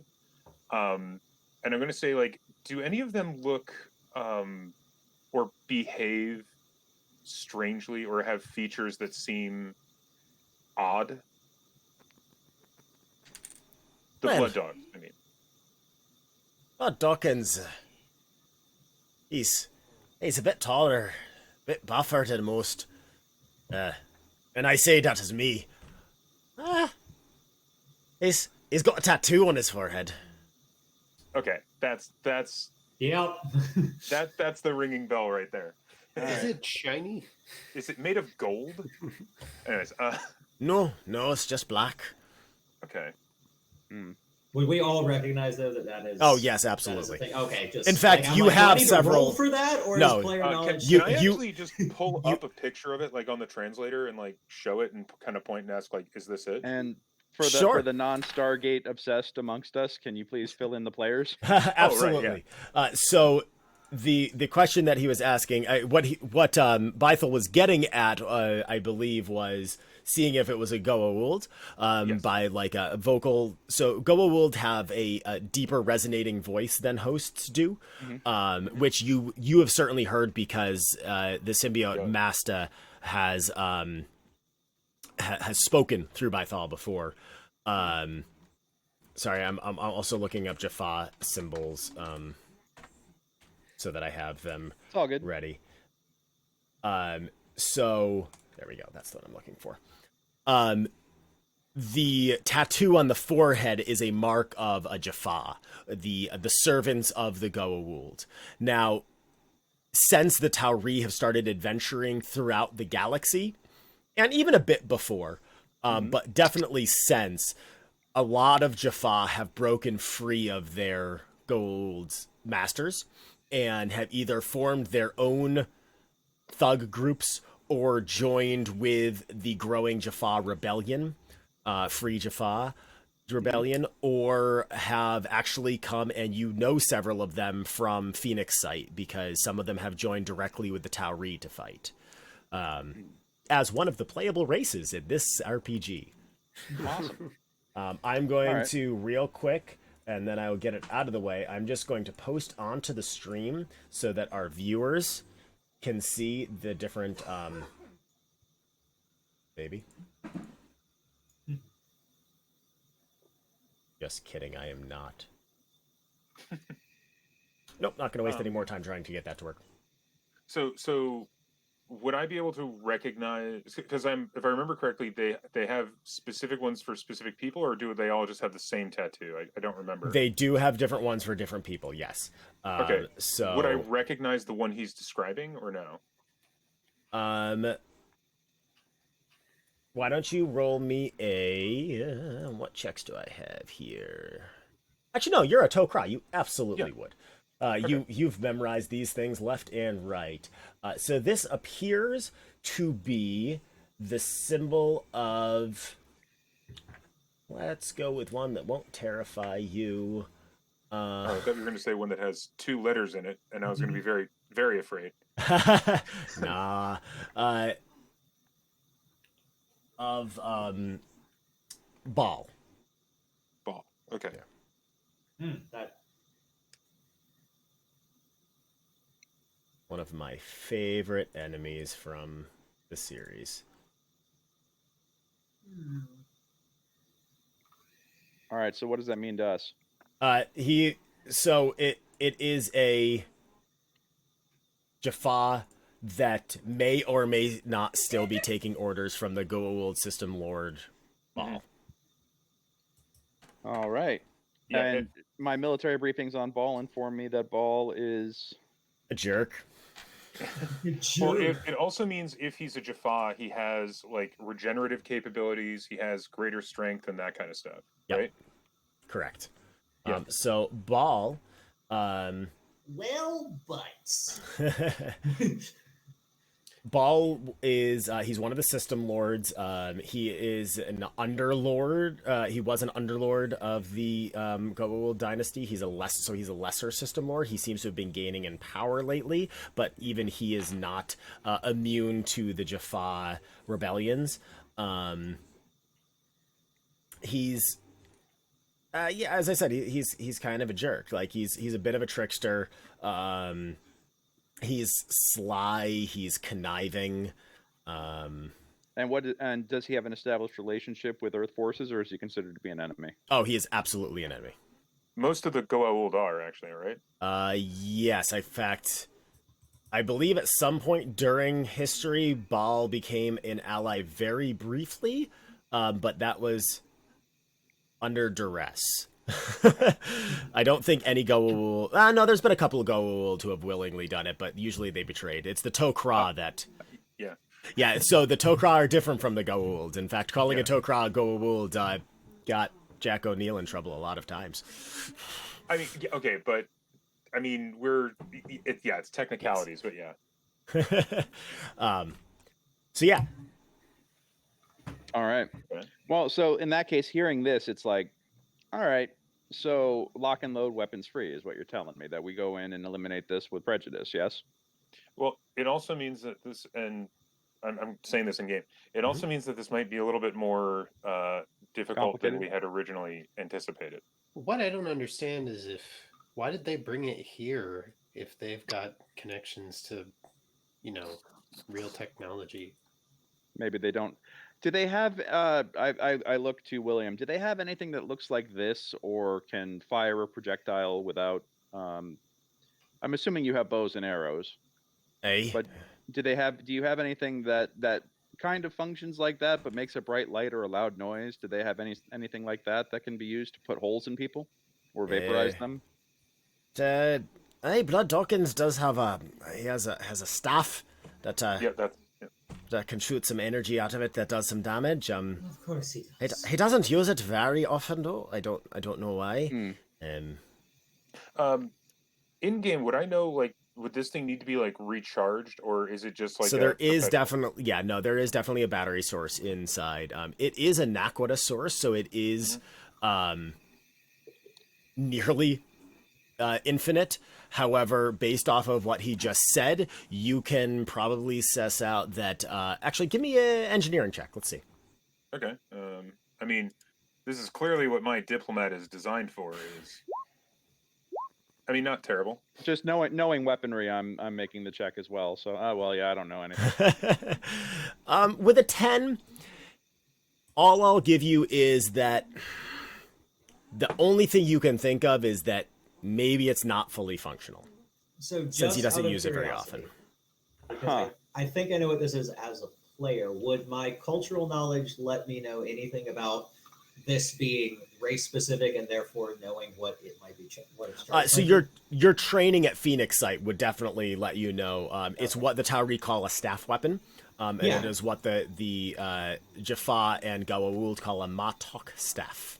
So would my question be, can I also roll an engineering check because I've had this training? Yes. Okay.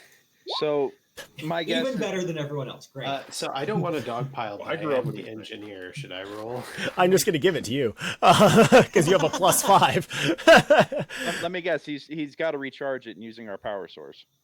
So it would seem to you. Jeez, wow. Even I didn't do that well. Wow. You did better than me, and I was the previous holder on that. So I think. Yeah. So again, like as I said to Bythel, it seems to you most likely the explanation is the staff is either not in peak condition, maybe the power source is drained, but the fact that he doesn't use it often. All of your training is Jaffa shoot people with their staff weapons. Like that's what you've heard. I also want to ask him if he's ever seen, and I'm going to give a description for a Zat gun. No, can't say that I have. Okay. All right. So we're dealing with 7 or 8 hostiles plus the boss with a staff. Hey. It sounds like everybody else has got primitive weaponry. I'm assuming that they're all normal humanoids. The rest of his troops do. They use the bow and arrows just like we do here. Clubs. Okay. Copy that. Well, I can pick them off at range. I'm going to basically remind you. He just looks down at your gun again when you say that, and kind of cocks his head and just kind of goes, "All right." I can shoot a tick off a dog's ass at 200 yards. Tannen. All right. There was a question I wanted to ask, and do the blood dogs often go up to the cave, or? I don't much know, to be completely honest with you. I don't track them all the time, every day. But I have seen him in that area before. Why'd you ask about the cave?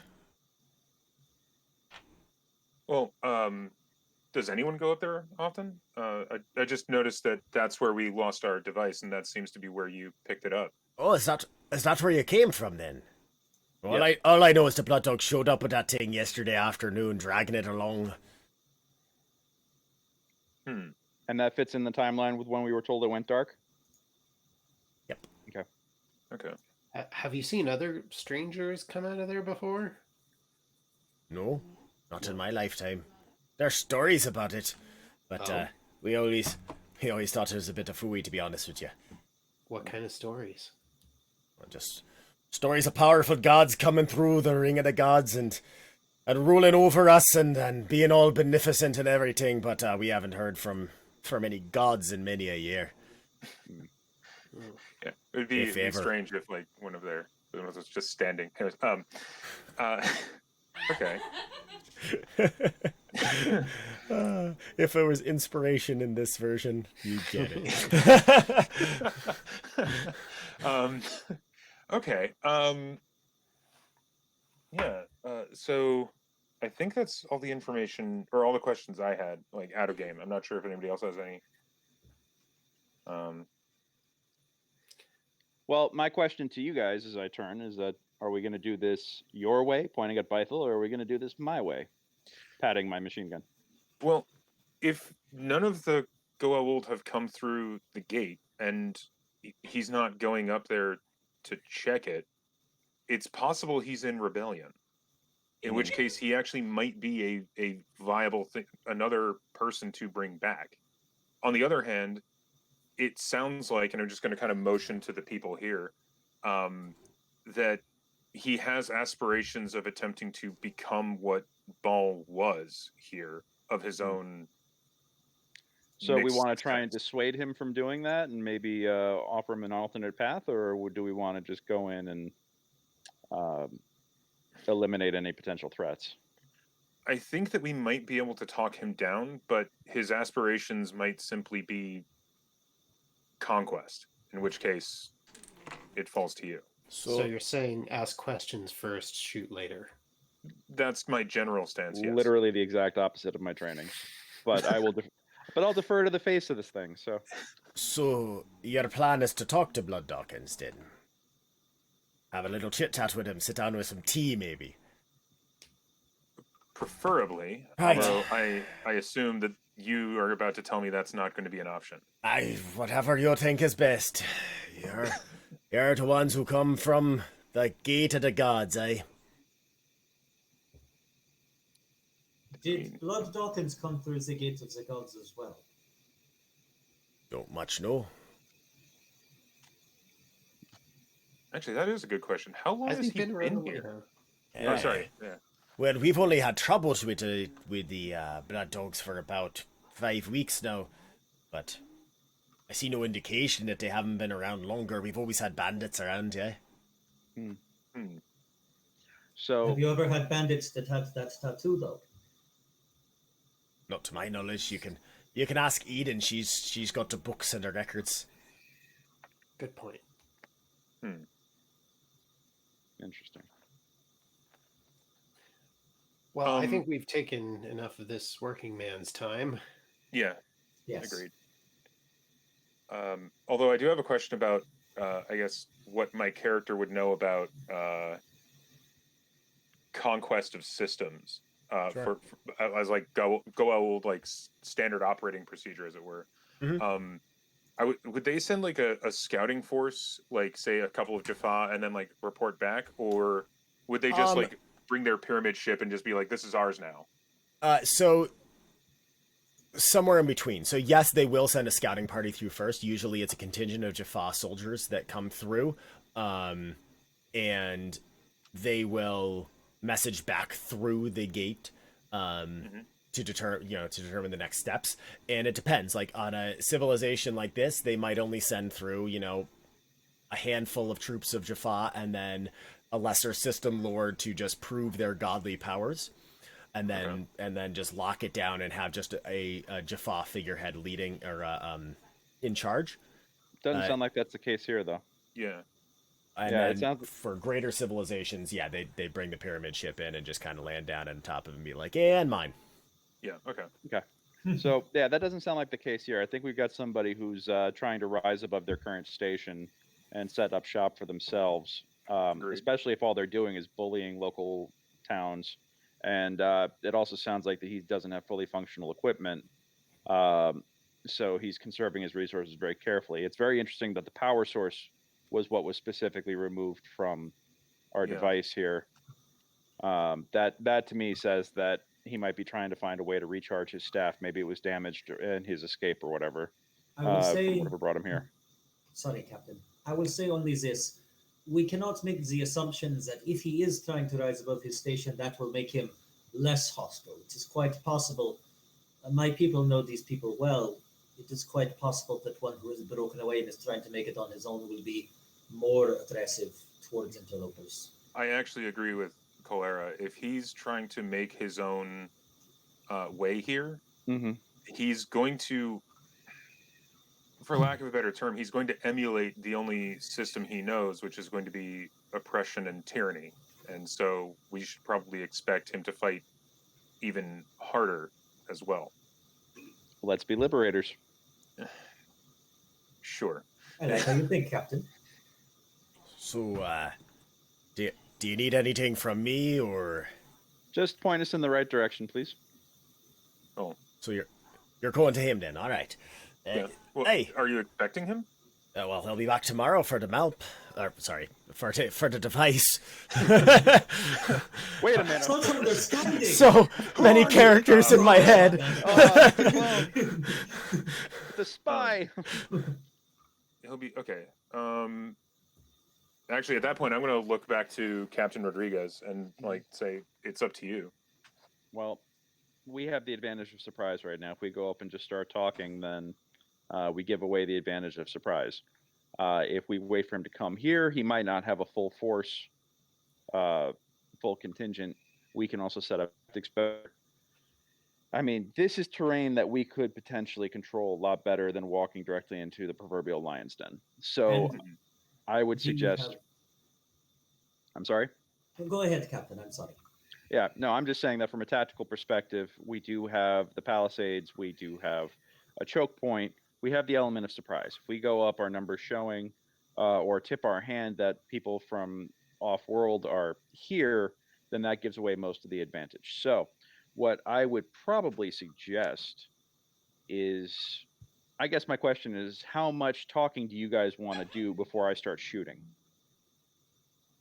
It sounds like we're agreed that we don't really want to talk to this one. All right. Well, I'm the one who has to file the after-action report on why my weapons were discharged. So I want to make sure that we are in... Point of order. You're all Tauri soldiers. You all have to fill out that report. Yeah. Yeah. So, I mean, I'm just trying to see how much... fire my gun. I just want to see how much paperwork we want to have to fill out after this. Okay? That's what I'm asking. It's the Jack O'Neill way of thinking. My only thought, if we wait for them here, is there are a lot of potential casualties of innocent civilians in this village. That's what I thought. Should firefights begin. So while I do agree, Captain, that this would be the greatest staging area because it is terrain we can control, we should move the civilians somewhere else. Put them up at the cave. Well, actually, if it would be all right, if I'm not mistaken, our village, I'm going to say as I kind of look over at William, does have a way of quarantining those that are coming back. We could house them in our village. In our village, and I kind of indicate the ring and... I'm gonna kind of like do the like A and the circle above it for the actual like Stargate symbol. So yeah. Okay.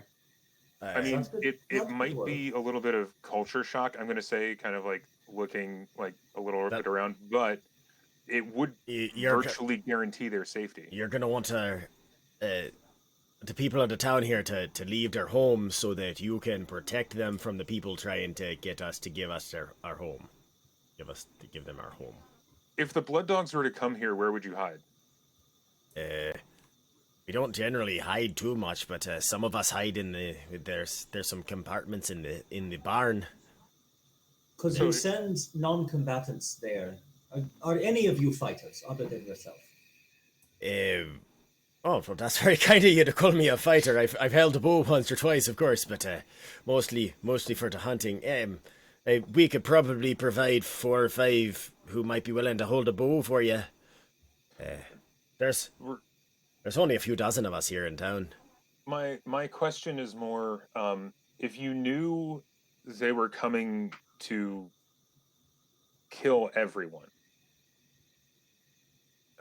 or at least get one of you, I'm sure you would go somewhere to protect yourselves. What I'm saying, and I'm not saying that this is probably necessarily... put the children either in the barn or in the town hall, and the rest of us would stand firm. Before I say this next part, I'm assuming there's not a redial function on the dial home device, right? As in, in, like, there's not just like a button they can push to hit like the correct. last connection. Okay, yeah. We have a location that we could bring them that they could not get to. And I'm going to look at Rodriguez to kind of be like, it's your paperwork that you'd have to fill out if you approve this. So it would be up to you if we want to try to talk these people into hiding in our village. But I think that would be a conversation with the leader of the town, with MJ and with the rest of the town. I don't think I can speak for anyone. Obviously. Also, can we really mobilize a whole town to move in less than a day? It's 12 people. Oh, well, sorry. A few dozen. There's a lot of houses. There's some. Like no, I said there's a few dozen. So there's probably about 50 people. So it's like, I'll say like 50 people, 60 people maybe. Yep. Okay. Well, children. I mean, if we're doing that, we may as well, like request a whole unit's back up and just smash this bug. Valid, actually. I mean, if we were doing that, we could just take the MERP with us and be done. And they come back and find a ghost town? Yeah.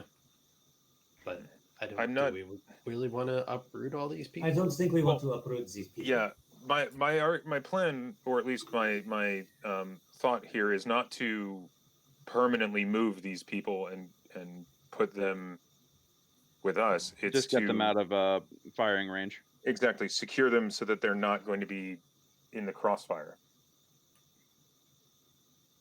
I mean, I'm sure they have belongings that they would like to protect, but better that their windows and houses be broken and burnt than the people inside. Yeah.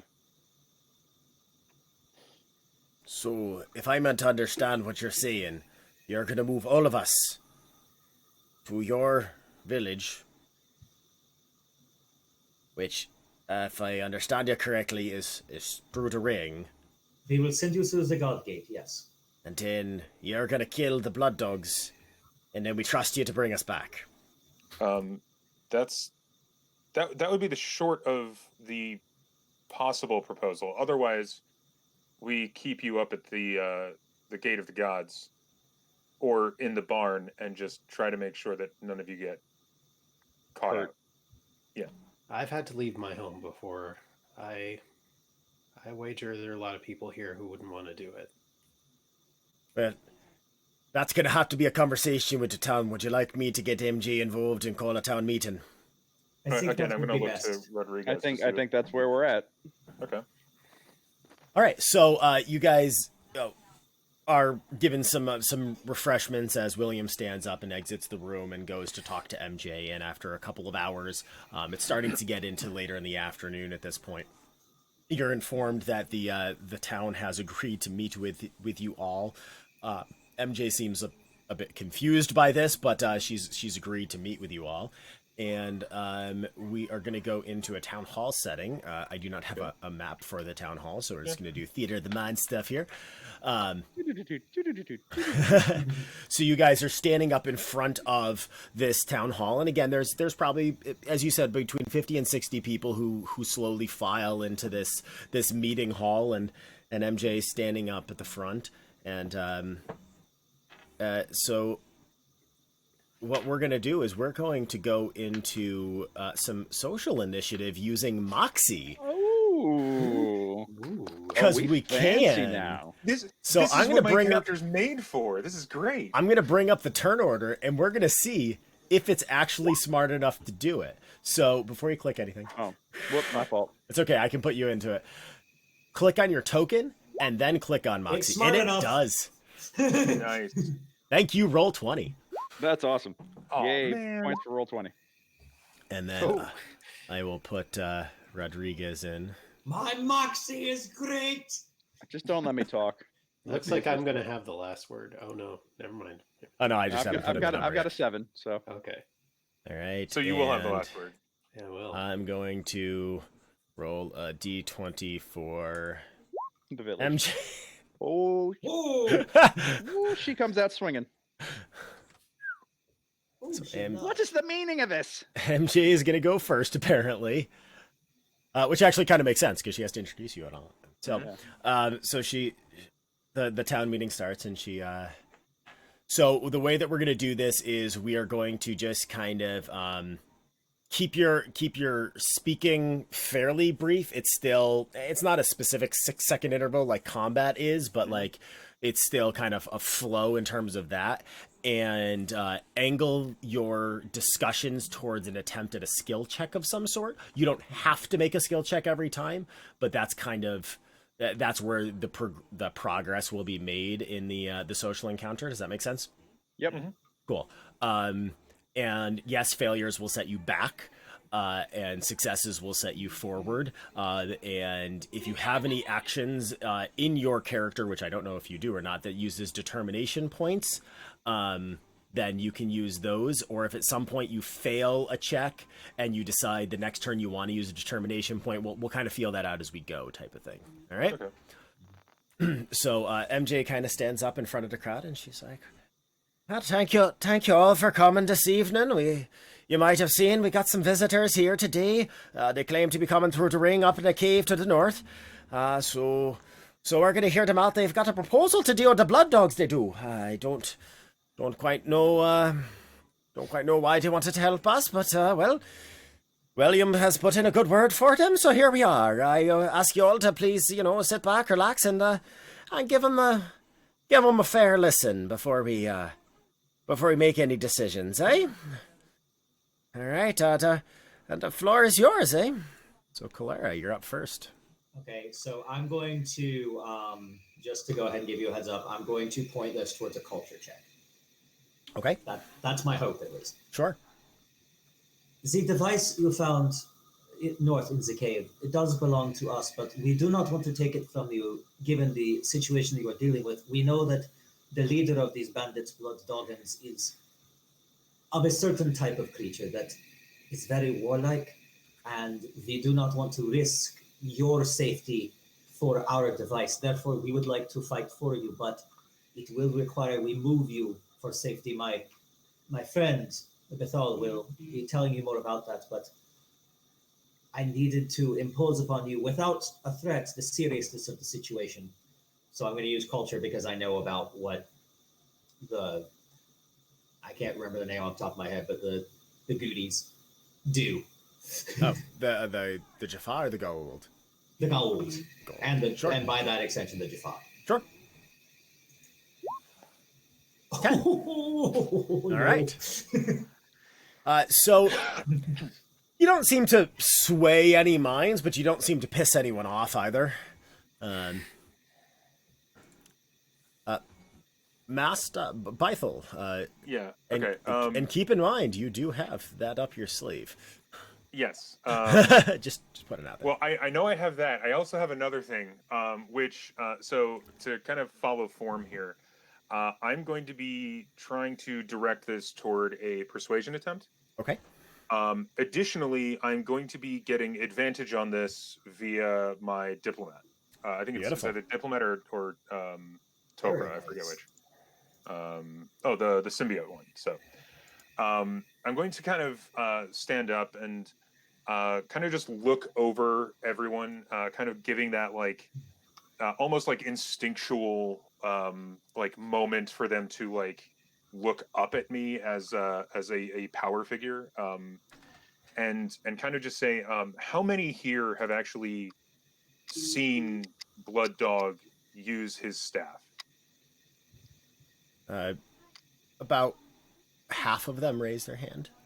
Oh, wow. How many of you believe the accounts of what his staff can do? Everyone raises their hand.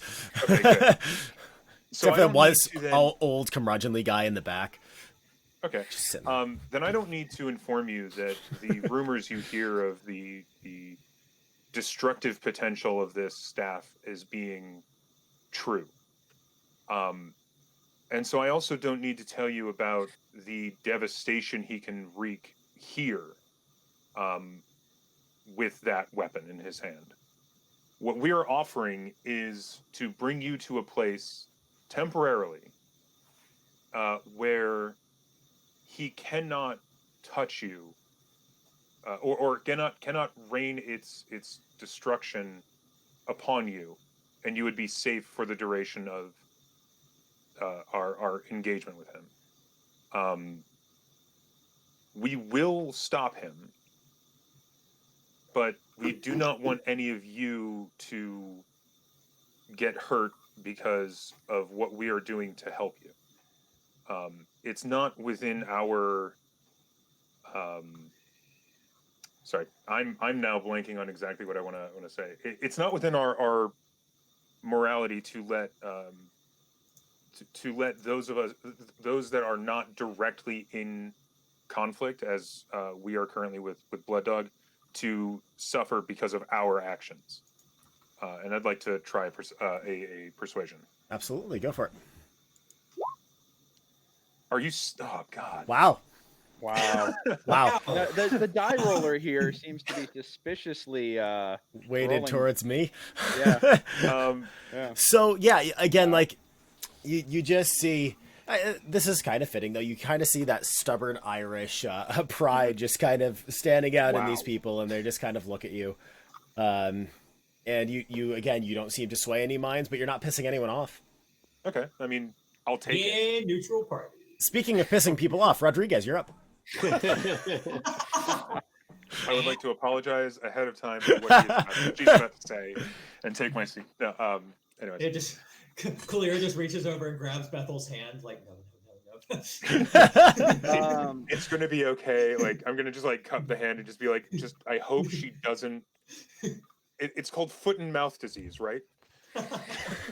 I simply stand up, look around, and say, if you don't believe that we're equipped or able to handle this threat, I understand there's a lot of skepticism in this room right now. We may not look like much, but rest assured, we are properly equipped and trained to handle this kind of situation. Our only interest right now is retrieving our equipment and establishing a good relationship with the people here. This Blood Doggins is an outsider. He is not of your planet. He represents a threat to all of you. So my friends here are the diplomats. I am a woman of action. And we are capable of inflicting great harm upon our enemies. Grievous harm. That old curmudgeon in the back just kind of huffs. So I'm inside a town hall at the moment, right? Or I'm inside. Yes. All right. I'm just wondering if there's anything I can use to demonstrate my weaponry. I will say, to give you a hand, in that there are windows along the side, and this is not a town that is advanced enough to have glass, so they are just like open windowsills. Mm-hmm. If that helps you at all. You're about to shoot some farmer's pig, aren't you? No, I'm not. I'm not looking for anything living. But give me a perception check and let's see what you see. Yeah.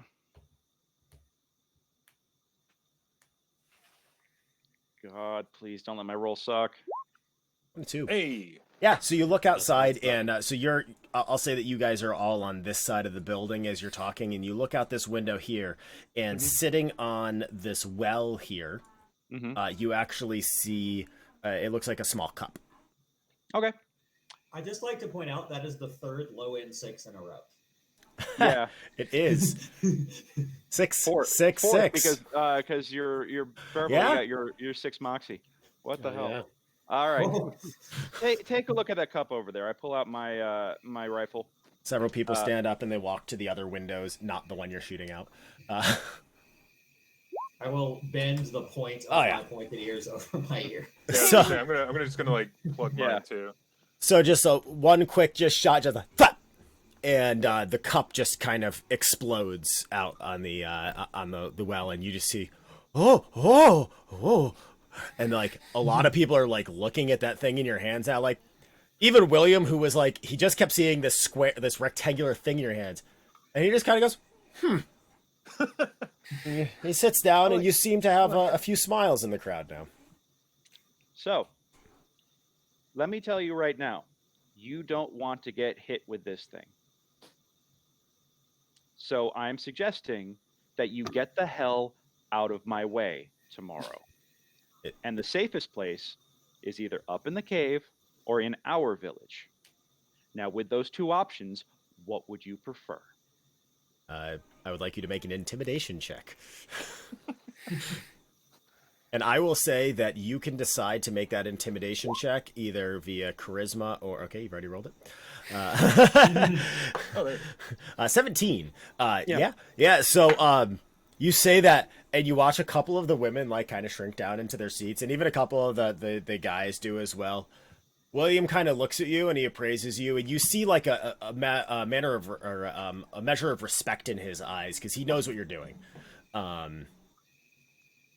So you seem to have successfully intimidated part of the crowd, but in the direction you're aiming them at least. So, yeah, well done, Burville.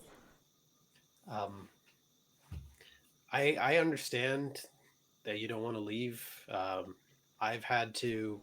My village was destroyed. I had to leave. I know how that feels. If there were any way that we could protect you in this town, if you had stone walls we could put you behind, we wouldn't have to do this. But because of what you see, this technology, these weapons can go through all the walls in your town, and no one would be completely safe from a stray shot. I don't want to have to do this, but we do need to get you somewhere safer. I don't know what that. I don't know if that could be engineering or if that's just a perception or I will say, go ahead and give me an engineering, and we'll depending on the role, we'll theater of the mind flesh out different things that you would have said in there, engineering wise. And I kind of hold up my gun and I'm like, this can go through the bad guy, the wall behind the bad guy, the wall behind the wall. Yeah, so Rodriguez is rambling things behind you. 23. Yeah, absolutely. So you start to describe the staff weapon, and then Tremors.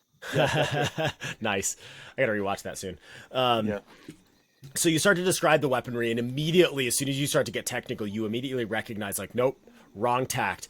And you start to not dumb it down, but you bring it down to their level in such a way and describe how these weapons work in such a way that you see a lot more people kind of nodding their assent to you. So that was 2 neutrals and 2 successes, one of which was a very resounding success at an 18 plus 5. So you guys watch, and so MJ kind of stands up again. She's like, well, I can tell you one thing for certain. We're not leaving this world. We're not going to your village. However, he holds up her hand to you, Rodriguez, because she can sense that you're about to say something. Whatever gave you that idea? We might be able to give you some hands. Volunteer hands, mind you, to help defend against the blood dogs when they arrive tomorrow morning. And the rest of us will make our way to a safe spot. There is the cave that we might be able to get to tonight, But if not, there's a couple of other little hollows that we can hide out in. But I can only promise you till tomorrow night. We can't be put out longer than that. And I know that you're trying to help us, but well, each day that we're away from our work is a day that we're away from our work. Oh, no, I understand. I think that this is something that we'll hopefully be able to resolve very quickly. So do you have any supplies or anything that you can help us move with? Anything from your fancy world? We have some tents. Oh. Yeah, I do have a combat tent. So you guys pull out the tents and you show her, and she's like, there's a tent in there. Oh, well, isn't that something? And she gets actually a smile on her face for the first time, impressed at that. So, like, these combat tents, they're not huge when you set them up, but I mean, they're like tiny little bundles. So you guys pass out the combat tents to the villagers and aid them in gathering up. And I will say, with 2 successes and 2 neutrals, no failures, I'll say they're going to leave 5 stronger looking men behind to aid you tomorrow. Okay. So what I would like you to do now is we're going to prep overnight for when the blood dogs arrive in the morning. So we're going to go through, in fact, I just closed the initiative order. Might as well just keep that initiative order going just for sake of ease. And I just want to know what you're thinking of doing and just some really quick checks in terms of what your skills will be to succeed at those. And the more successes you get, the better chance of survival tomorrow. Okay. Yeah. Oh, are we going in initiative order? Yes. So Clara, yep. Oh, okay. Yeah, you just cut me off when I was about to say your name. It's fine. Sorry. No, you're fine. So these are wooden stakes around, yeah? Yes. Okay.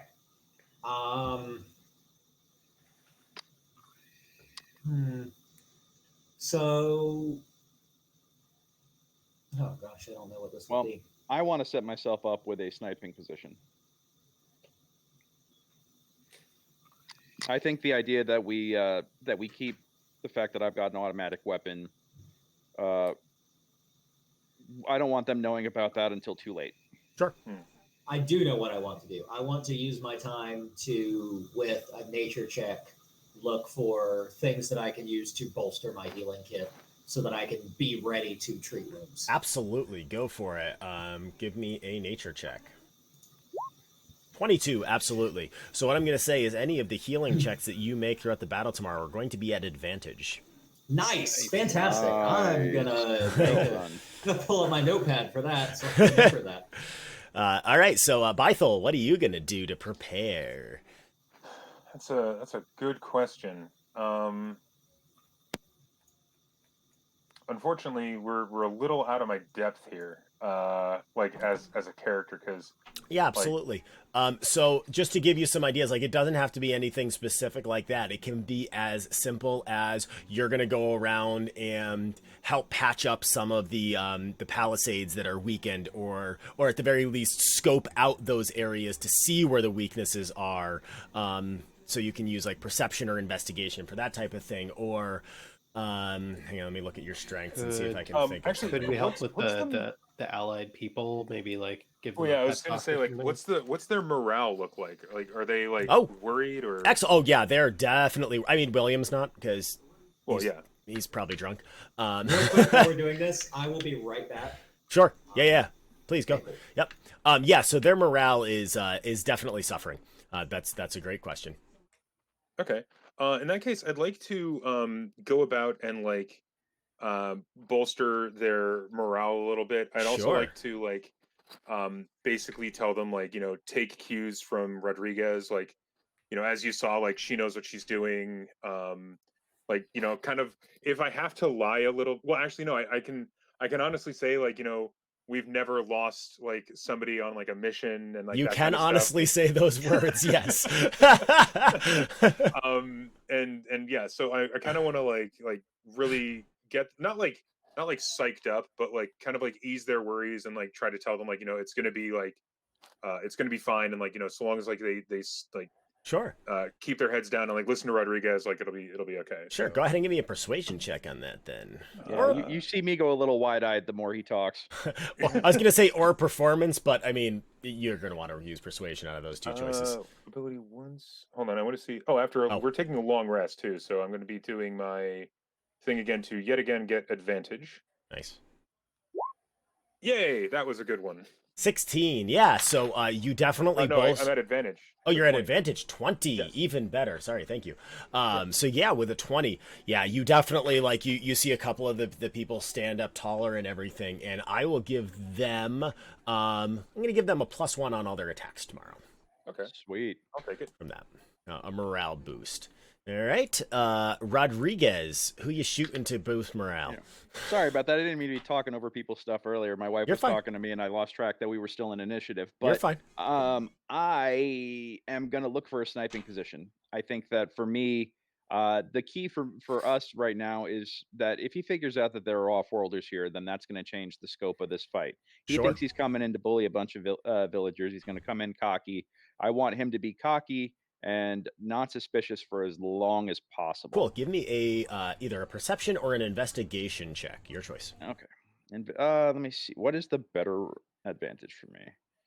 If it was intimidation, I'd be in great shape. You cannot Perception's actually bully much better. a tower into existence. Yeah. Damn. 20. Wait, no advantage. So 14. 14. Yeah, so with a 14, you are able to, you actually scope out. There's the two towers right on the outside of town. But with the 14, I'm going to give you, you think that a better position for you, the blacksmith has a tower next to his building that seems to be where like they store the coal and everything. So here, yours is going to be a little bit more complex of a gift for tomorrow. Upon a successful stealth check, which I will allow you to take as a free check since this is contingent upon your ability. So at the beginning of every turn, I'm going to make you make a stealth check. If you succeed, I'm going to give you a bonus 1d6 damage on your shots that round. All right? I will Nice. take it.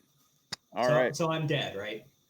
Like I missed the whole battle that you killed me in the first round. Yes. Rodriguez needed someone to shoot to prove that his weapon was deadly.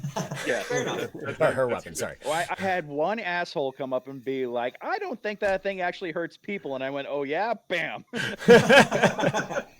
Not the guy you hit, Pervel. Yeah, or Yeah, roll the natural 1, so unfortunately Clara dropped. But, Yep. Burville, Seems fair. I have a couple questions. So Yeah. the phase device, what are Yes. the mechanics of that? okay, let's see here. The phase device. I was I actually just really shocked. looked up that... what it is in fiction. I just don't know what it Yep, does. so the phase device in lore, while I stall as it loads. I'm going to step away for 1 second myself. Yeah, real go quick. for it. Actually, I didn't have to. So it is a wrist device that can be used to phase a touched target out of sync with the matter of the universe, allowing subjects to pass through solid objects for a short time. To phase a touched person and their gear, the user makes a DC 15 science check. If successful, the target may move through solid material until the end of its next turn. For every 5 by which the DC is passed, the target may move through matter for an additional round, or an additional touch target may be affected. Just a warning, if the target stops phasing while within solid matter, it will suffer 20d6 damage each round. Wow. Not messing around. Yeah. It does specify will likely die. Will likely, but not guaranteed. It's true, you get into the higher levels and not necessarily. Minimum 20 damage, though. Yes, minimum of 20 damage. So for you, That'd be it. because I don't think you have 20 hit points, do you? No, I don't. No, no. I'm The other so question close. I have is, I assume that and I keep forgetting what the little rover bot is called. Malp. Melv. Malp. Merv. Malp. Melp. Murphy. The Melp wouldn't have any combat use if I It does repaired not. it. Does it? Okay. No. Just checking on that. But basically one of those bomb disposal droids, right? Yeah, kind of. Except not little at all. The thing is like the size of a golf Yeah. cart. Yeah. So it couldn't be like mobile cover or something. It could. It would Honestly, be slow. Yeah, that's probably not more use than regular cover. All right. Well, I wonder if there's a way. Could I build a trap of some kind that we could spring um, on the baddies? All right, what type? Like, I don't need specifics. Obviously, you're not a master trap builder yourself, or maybe you are. Sure. I was thinking I was thinking some kind of a pit trap that I could trigger when a bunch of people are standing over it. Sure. And you want to do that like right in the entranceway, or I was thinking. So this is kind of broader strategy about how we're dealing with the whole thing, but maybe we could have the villagers stand to meet them so that they will walk up to talk to the villagers in the center of town. Yep. So that's sort of what I was picturing. So Okay, so somewhere like around here, you want to do a yeah. Sure. I'm gonna turn my color to a different color. Hey, you can see my pings now. Yeah, there we go. Yay. I just realized my ping was the same color as the ground. If everybody else is on board with that plan of how we set up the rendezvous. Yeah, sure. So I'll allow a engineering check for that. All right.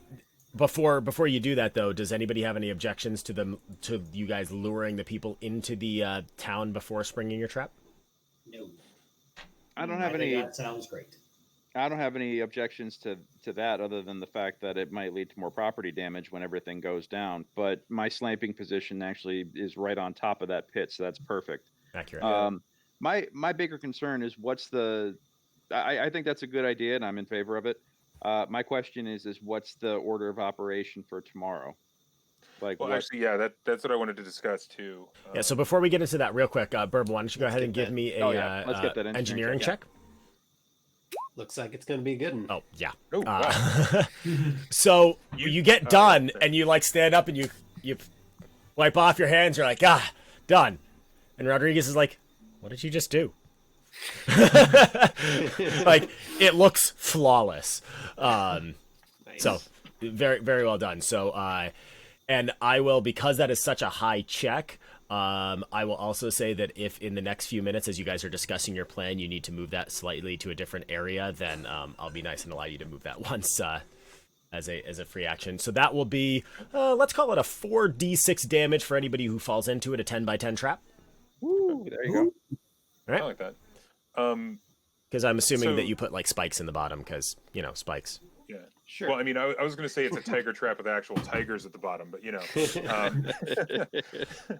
Actually, I was wondering what I was actually picturing, and you can tell me if this is kooky, but I was thinking of a pit that would open and then shut, so that it kind of neutralizes the people who are in it. Oh, excellent. Rather With a 24 check, absolutely, I will allow that to happen. Yep, a resetting trap, yeah.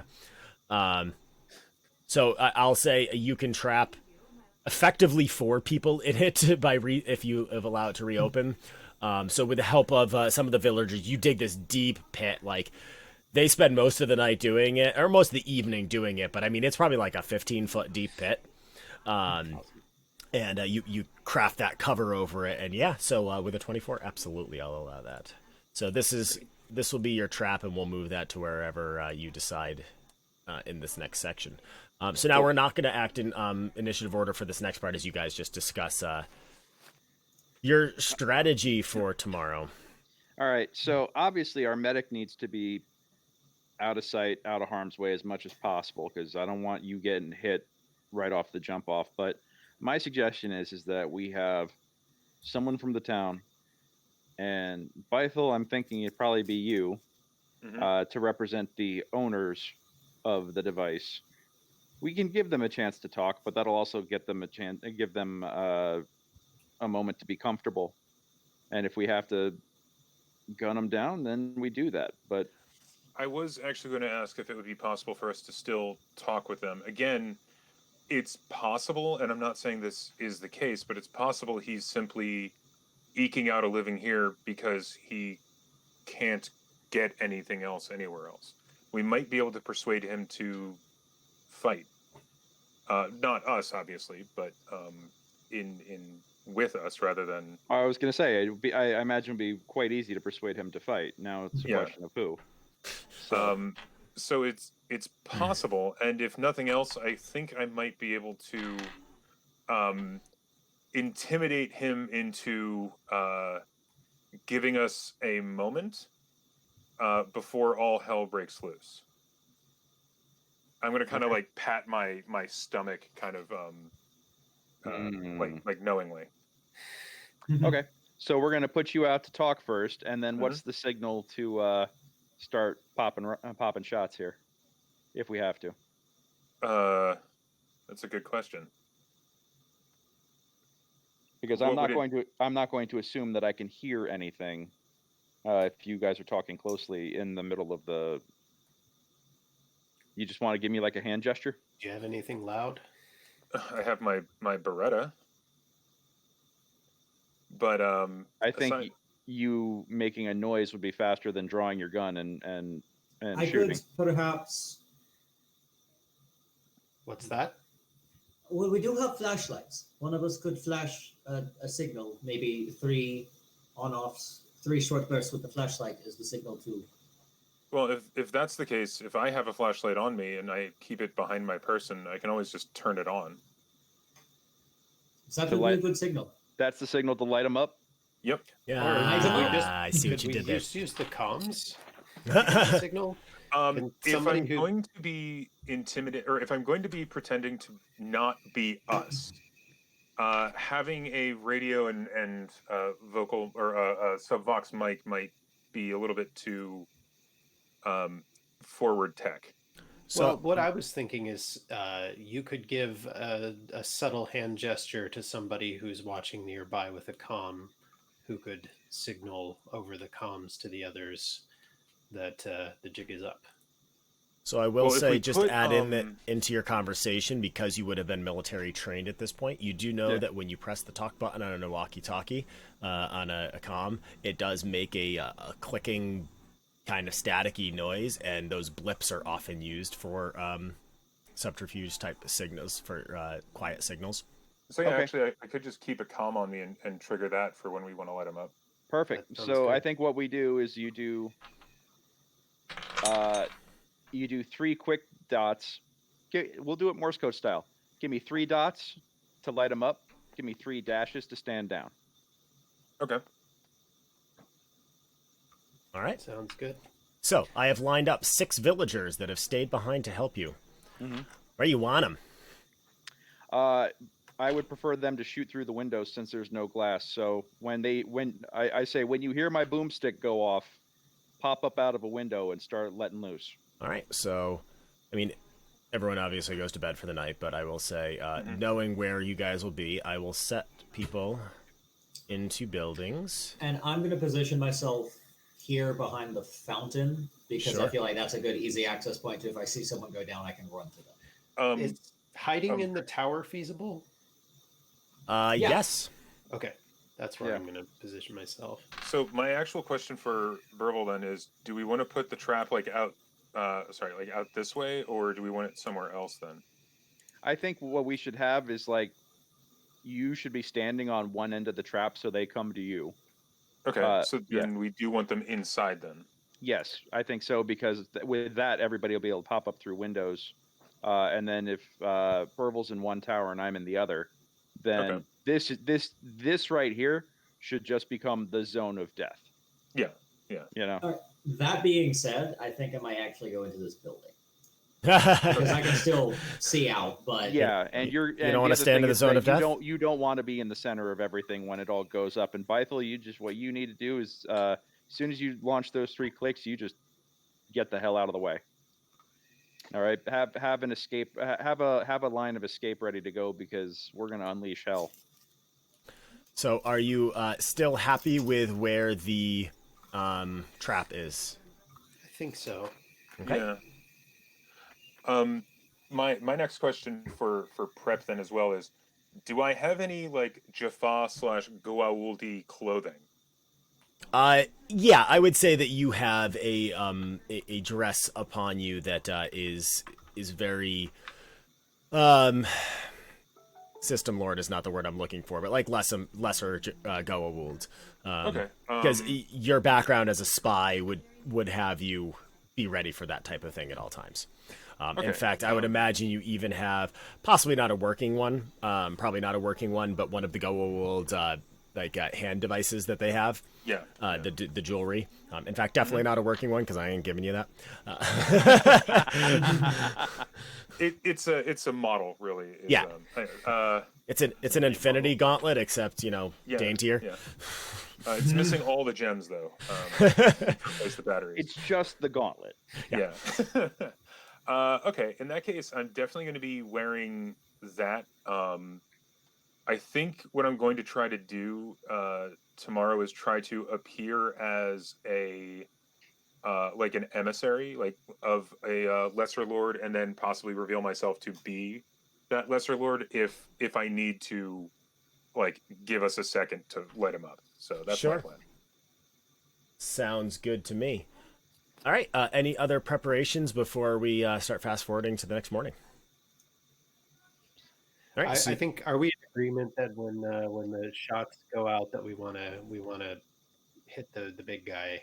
Yeah, let's decapitate this operation first. Maybe everybody else will scatter. Yeah. Good. Mm-hmm. All right. Yeah. So you all get the benefits of a long rest.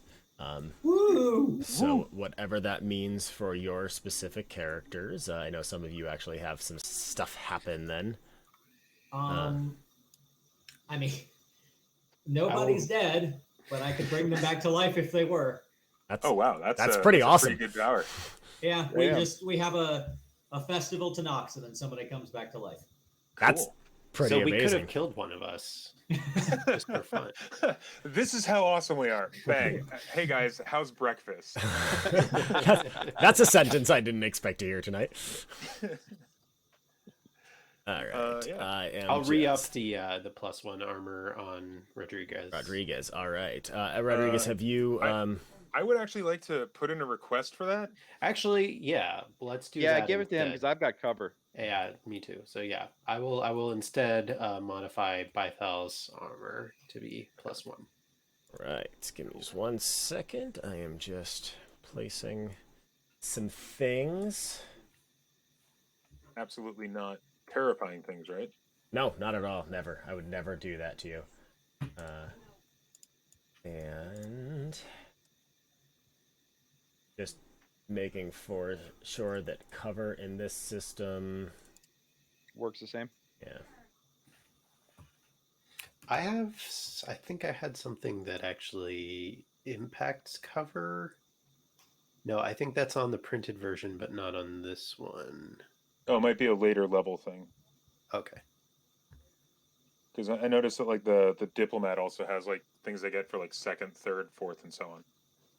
My cover. That. Because this is a beta, it says a piece of cover. See page at. Oh no. So I have a question. There it just is. in case it comes up. How much does my med kit heal? That is a great question. Does it say anything in your character sheet about it? It just says that I add my proficiency bonus to your heal. Yeah. Well, I will look that up in just 1 second. All right. So just so you know, Rodriguez, normally you will have half cover by standing. If you duck behind the tower, like the wall of the tower, you will go up to 3/4 covers. So half cover gives you a +2 bonus to AC, and 3/4 cover gives you a +5 to AC.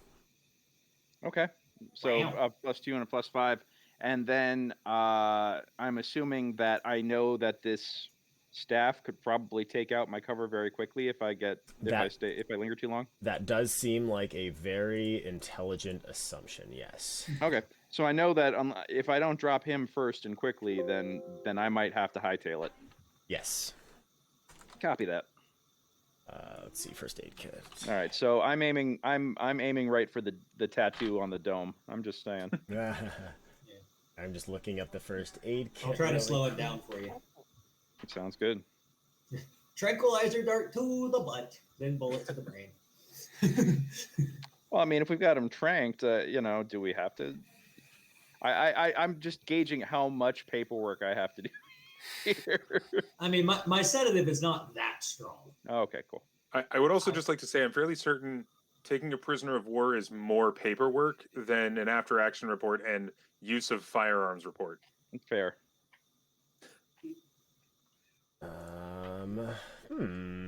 Weird.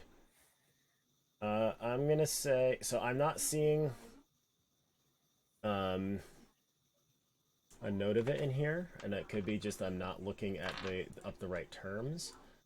So I'm gonna say 1d6. Neat. So then for me, it's 1d6 plus 2. Did I just see it?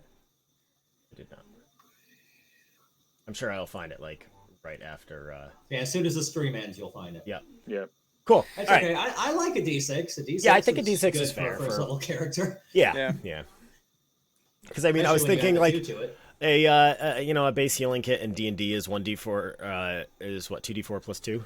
2d4 plus 2. Yeah, so I mean, like it's a little bit less than a healing potion, and it's not magical, so that kind of makes sense to me. No, that's triage. That totally makes sense. Cool.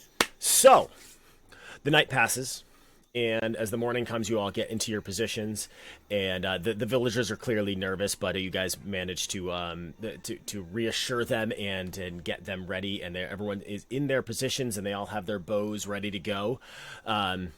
Could I this is a shot in the dark, but because I am a medic and good at this, could I use a medicine check to be like, no, you're going to be okay. I can keep you alive because I'm like from the Nox, and the Nox can bring people back from the dead. I will allow. I know that's asking a lot. Yeah, I'll allow that. Yeah. Double 12s. One guy, like, the sweat seems to stop dripping down his face a little bit. Okay. So he seems a little bit better. I'm doing my best, guys. Yep. I'm just a doctor. So cool. And as the dawn comes and the lookout comes back in and gets into his position and says that they're coming down the road. They should be here in about 10 minutes time. There's 8 of them plus the boss guy. Okay. So as they approach, you see, and I will start sending them to the token layer. Mm-hmm. What? Oh! Look at them boys. They are very well camouflaged. I know, that's why I had... Wait, are you guys seeing the aura? No. No. Oh, God damn it. No. So I put It's red... fine, though. We can see them. Okay. Yeah, I can see them. It's As I put them down on the battle map, I'm like, oh, no one can see them. And so I went in and I gave them each an aura so that you could see them, and then... No, I'm zooming the map in, and now they're crystal clear. Okay. All right. Yeah. So those of you on the stream... I'm those of you on the so I stream... can see it on the stream. Yeah, you can Bethel, see the... I would suggest standing right at the edge here, so you force them to come and talk to you directly. You don't want them walking over it and then like crossing over it completely. Just throwing that out there. I mean, well, we don't want to trap the big guy in there because he can probably blast out. Point. So, just for my Okay. peace of mind, this is big guy. Yes. Cool. And in I fact, figured since he was the only one that didn't look the same, but I wanted to make sure. Yep. There are as of yet no good tokens online for Stargate SG1 style characters. What? So Weirdest thing. for the stream, I'm gonna go ahead and change him to orange. That's a really bad color choice. I'm going to change his aura to blue so that you can see him better on the stream. There you go. So you can keep him pointed out. And all right, since you are not you're not directly going to combat, and I'm gonna just have you do a moxie roll, Bethel, between you and Blood Dawkins. Hey, that's better. Hey, there you go. I forgot. Nice. Well done. 18, excellent. So let me get rid of Burville out of this, and Clara and Rodriguez. Get out of here, Cholera. And now let me roll Blood Dawkins. Oh, yeah. I'm really liking this Moxie thing. Yeah. I 17. Bethel. So close. So, this troop of bandits walk in, and they all have they have cudgels by their side, and you can see that they do have bows slung on their shoulder and a quiver of arrows as well. And the one in the lead is clearly walking with a staff weapon held out, and he is tall, bald head, the black tattoo of Baal proudly on his forehead. And he seems to just be wearing robes, however. He does not seem to be wearing Jaffa armor of any sort. And he just strides in, and he stops about 20 feet away from you. About actually, so measurements in this system are different too, just so everyone knows. Yeah, they go metric, don't they? They go metric. For the ease of our brains tonight, I am going to stick with it. Instead of every 5 feet, they go every meter, but it's close enough to the same. So if it says 6 meters, that's 6. Just count it as squares, essentially. Yeah. So, I think there is a setting to change that, but okay. So for range, Good to know. Is that squares or is that? That is not squares. That is. Oh no, that is meters. So that is squares. Yeah. Yeah, ranged weapons have insane range in this. Holy crap. The system actually recommends going theater of the mind for a lot of combat because battle maps would get huge. Oh, because I can shoot 200 meters? Yeah. You can shoot 200 meters without disadvantage. You can shoot 1,800 meters at disadvantage. I could have shot this guy dead a mile away. I want a personalized dart gun that'll shoot 50 meters. It's a very so you'll notice that dart gun, I believe. Oh no, it was the crossbow on a different character. It was a tech level 2. The dart gun's tech level 2. Oh, is it? Okay, yeah. So that's why. So tech level 2 it's not a primitive weapon. All right. So Bythel, you are up first, and he stops about 25 feet away from you and just kind of looks at you and kind of cocks his head. I'm going to again kind of like take a moment of like just like a breath to kind of also look him over and say, I assume then that you are the one that has taken something that is not yours. So you're just gonna do a simple statement, no checks in this first yeah. round. No, you're fine. That's perfectly acceptable as well. Cool. Yeah, I think I'm gonna just do that for now. Sure. I kind of want to size him up first. Yeah, absolutely. So he looks at you. He's like, "Well, that's definitely a matter of opinion, I think. I found it. My boys here dragged it. Makes it mine. Where are you supposed to be, little lady?" His accent is just wrong, right? Like I'm not like just mishearing that. Like, yep, it is. It's definitely not the same as the townspeople. Okay.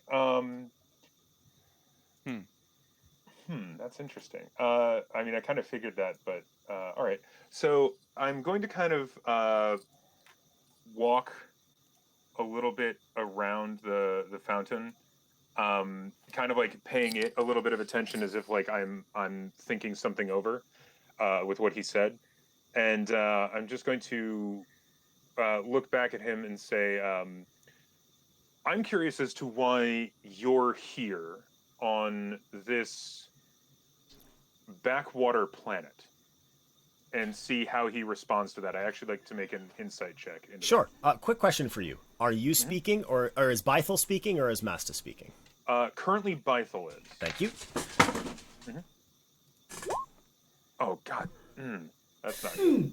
All right, so you say that, and he looks at you. He's like, "You seem to be asking a lot of questions for someone who's holding on to a piece of my property."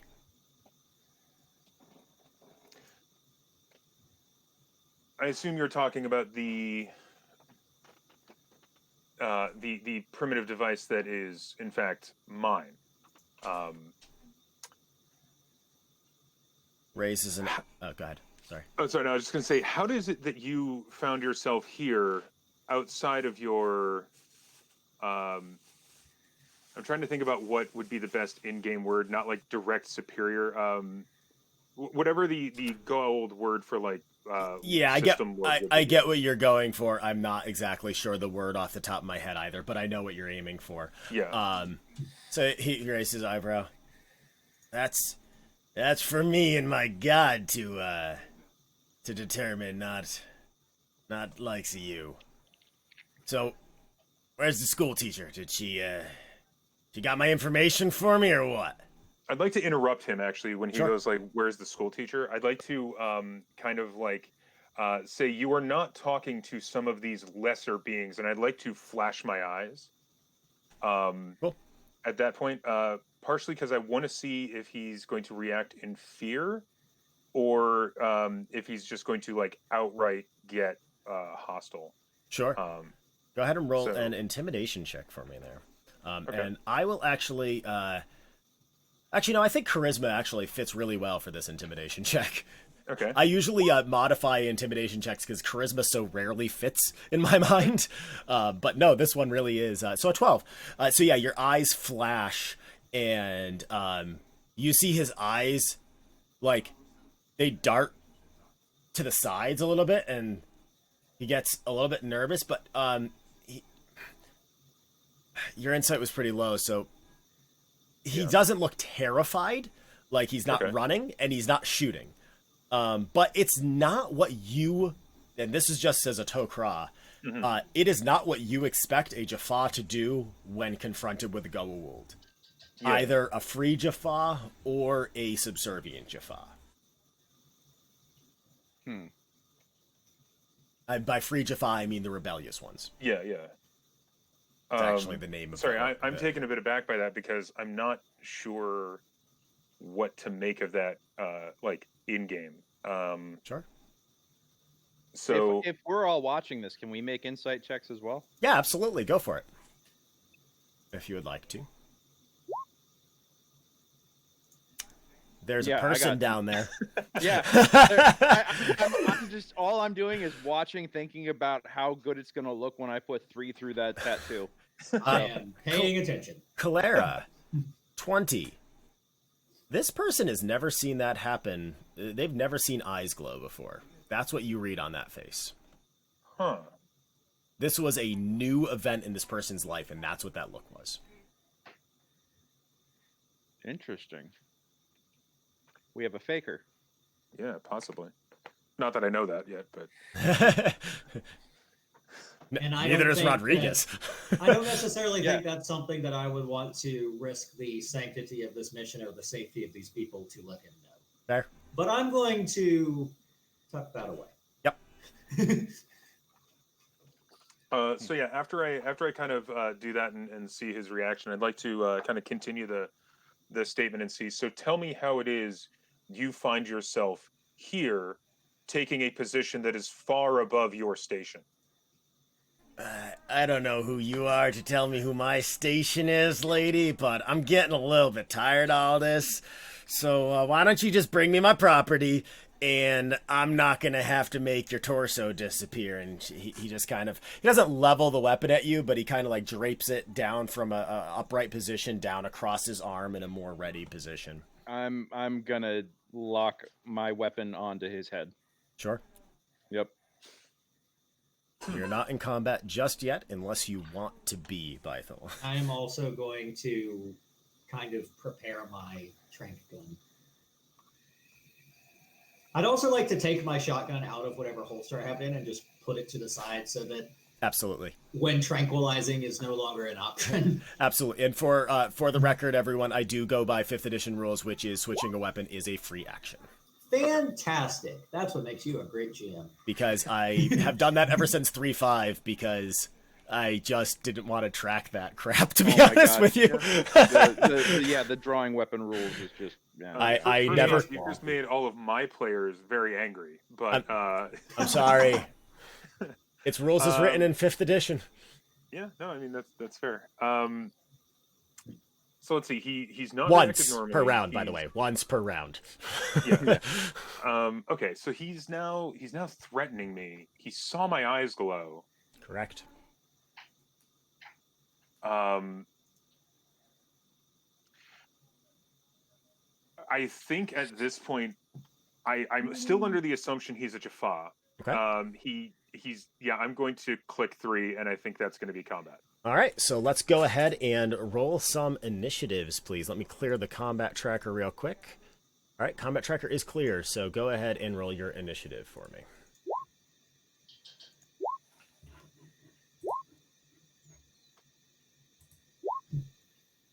Oh, I forgot to click. But I got 18. I'll put it in a second. Thank you. Yep. I'll take that. I'm okay being last.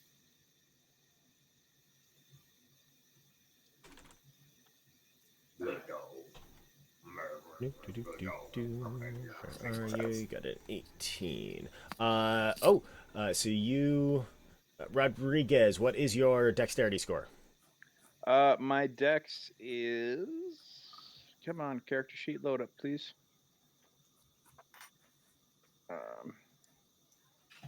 It is 14. And Burville, what is your dexterity score? 14. I need you to each roll a d20 for me. It'd be like that. Jerks. Yeah, I don't assume there's like an improved initiative or anything. Burville goes first. Hang on. I want to see this go horribly wrong. Backslash roll. Glad I got this. Glad I got that roll out of the way. Yeah, me too. I'm gonna laugh really, really hard. If you both roll ones, I don't know how to roll. Okay? So on the left hand side. Hold on, let me put it in the Discord real fast. If you do, is it /roll? Yeah. And I can't even show you. It's / roll space 1d20. Okay. You just or put you it in can like that, got there the you go. space. That's why I did. Hey, there we go. 15. Yeah. So you definitely go first. Yeah. Out of two of you. Just so you never forget what you rolled, I'm going to make it your modifier of the 18 there, Rodriguez.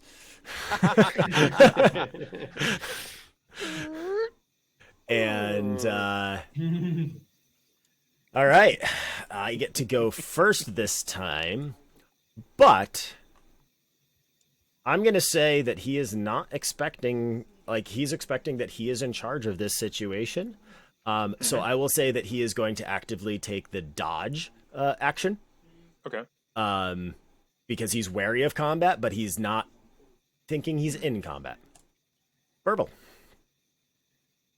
I don't want to draw their attention in this direction because I want them to move forward. So Sure. I'm going to hold my action to trigger the trap when anyone steps on it, really. Perfect. I won't be selective. Excellent. Noted. Rodriguez, take your shots. Yep. This is going to be at disadvantage because he is taking the dodge action. All right. All right, that's no good. Let me see here, because I've got a +4 to hit. I just realized I could have One. That's taken one 2. more action. Oh well. Oof.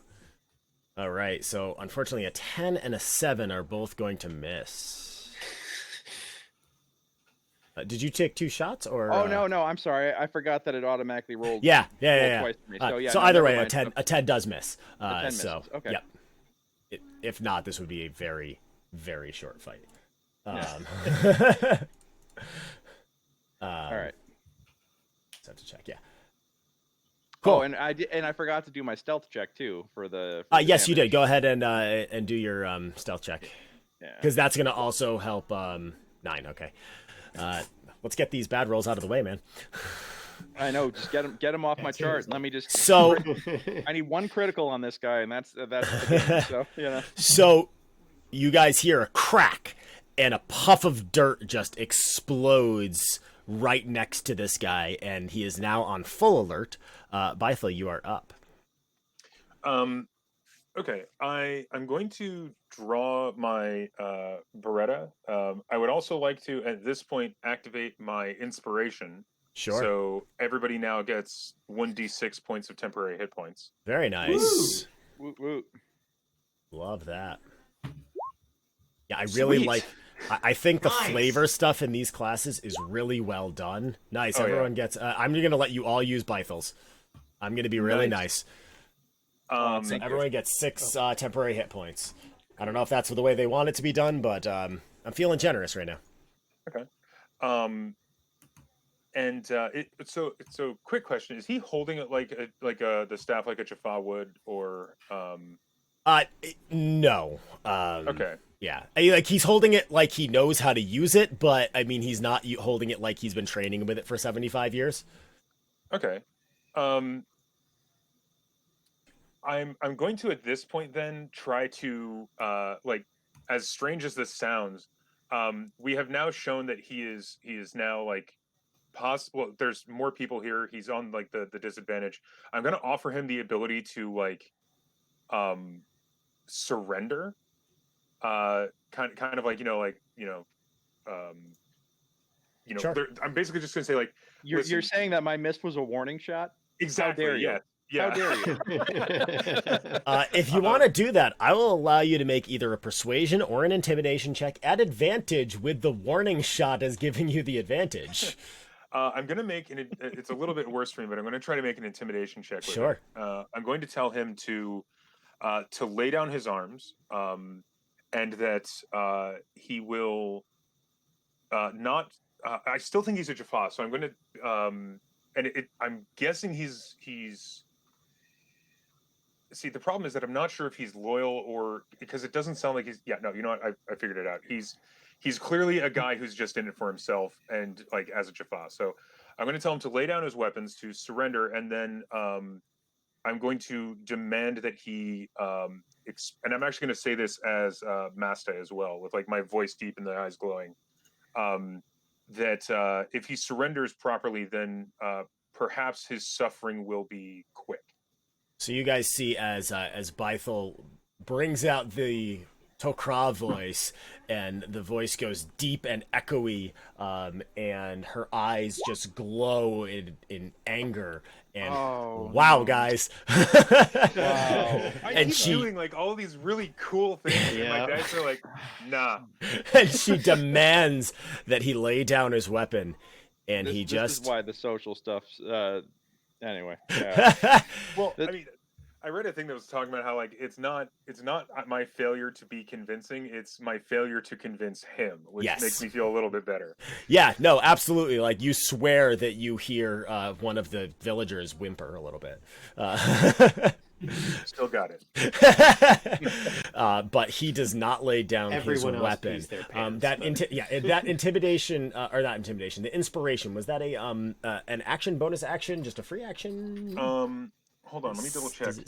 Can we do a determination die or a determination roll? Ooh. I will allow that. Yes, if you would like, Dythel, I will allow you to wager a determination point to try that intimidation again. That sentence was way too hard to say. Okay, let me just check one thing real fast. Sure. Thank you, Greg. Reminding me of new systems. It's all good. It doesn't say what type of action it is. It just says like, by me being around, once per long rest, everybody gets temporary. With an action. I'm sorry. Okay. All right. So that was your action. So that's fine. This will be your bonus action that you're doing. Okay. So, but yeah, if you want to wager a determination point, okay. Yeah. So go ahead and just roll it again. No advantage this time. Just a straight roll. Okay. All right. And I'm using the advantage from it too. Oh wait, can I? So I know so I'm not gonna be able to do it this time. But if I had done my ability to get my advantage from any of my mental abilities, would that have counted here or not? Yes, I would have allowed it. Okay. And because this is a brand new system, I'm going to allow it this time. Okay. So an 18. I like that. Cool. So yeah, especially with kind and merciful DM, especially with new systems, I don't even know all these rules yet. So how can I expect you guys to? So yeah, you again, like you rear up into your most regal stance, and you actually watch as his stance like falters a little bit, and his hand just slightly. You see a little bit of a tremble in it.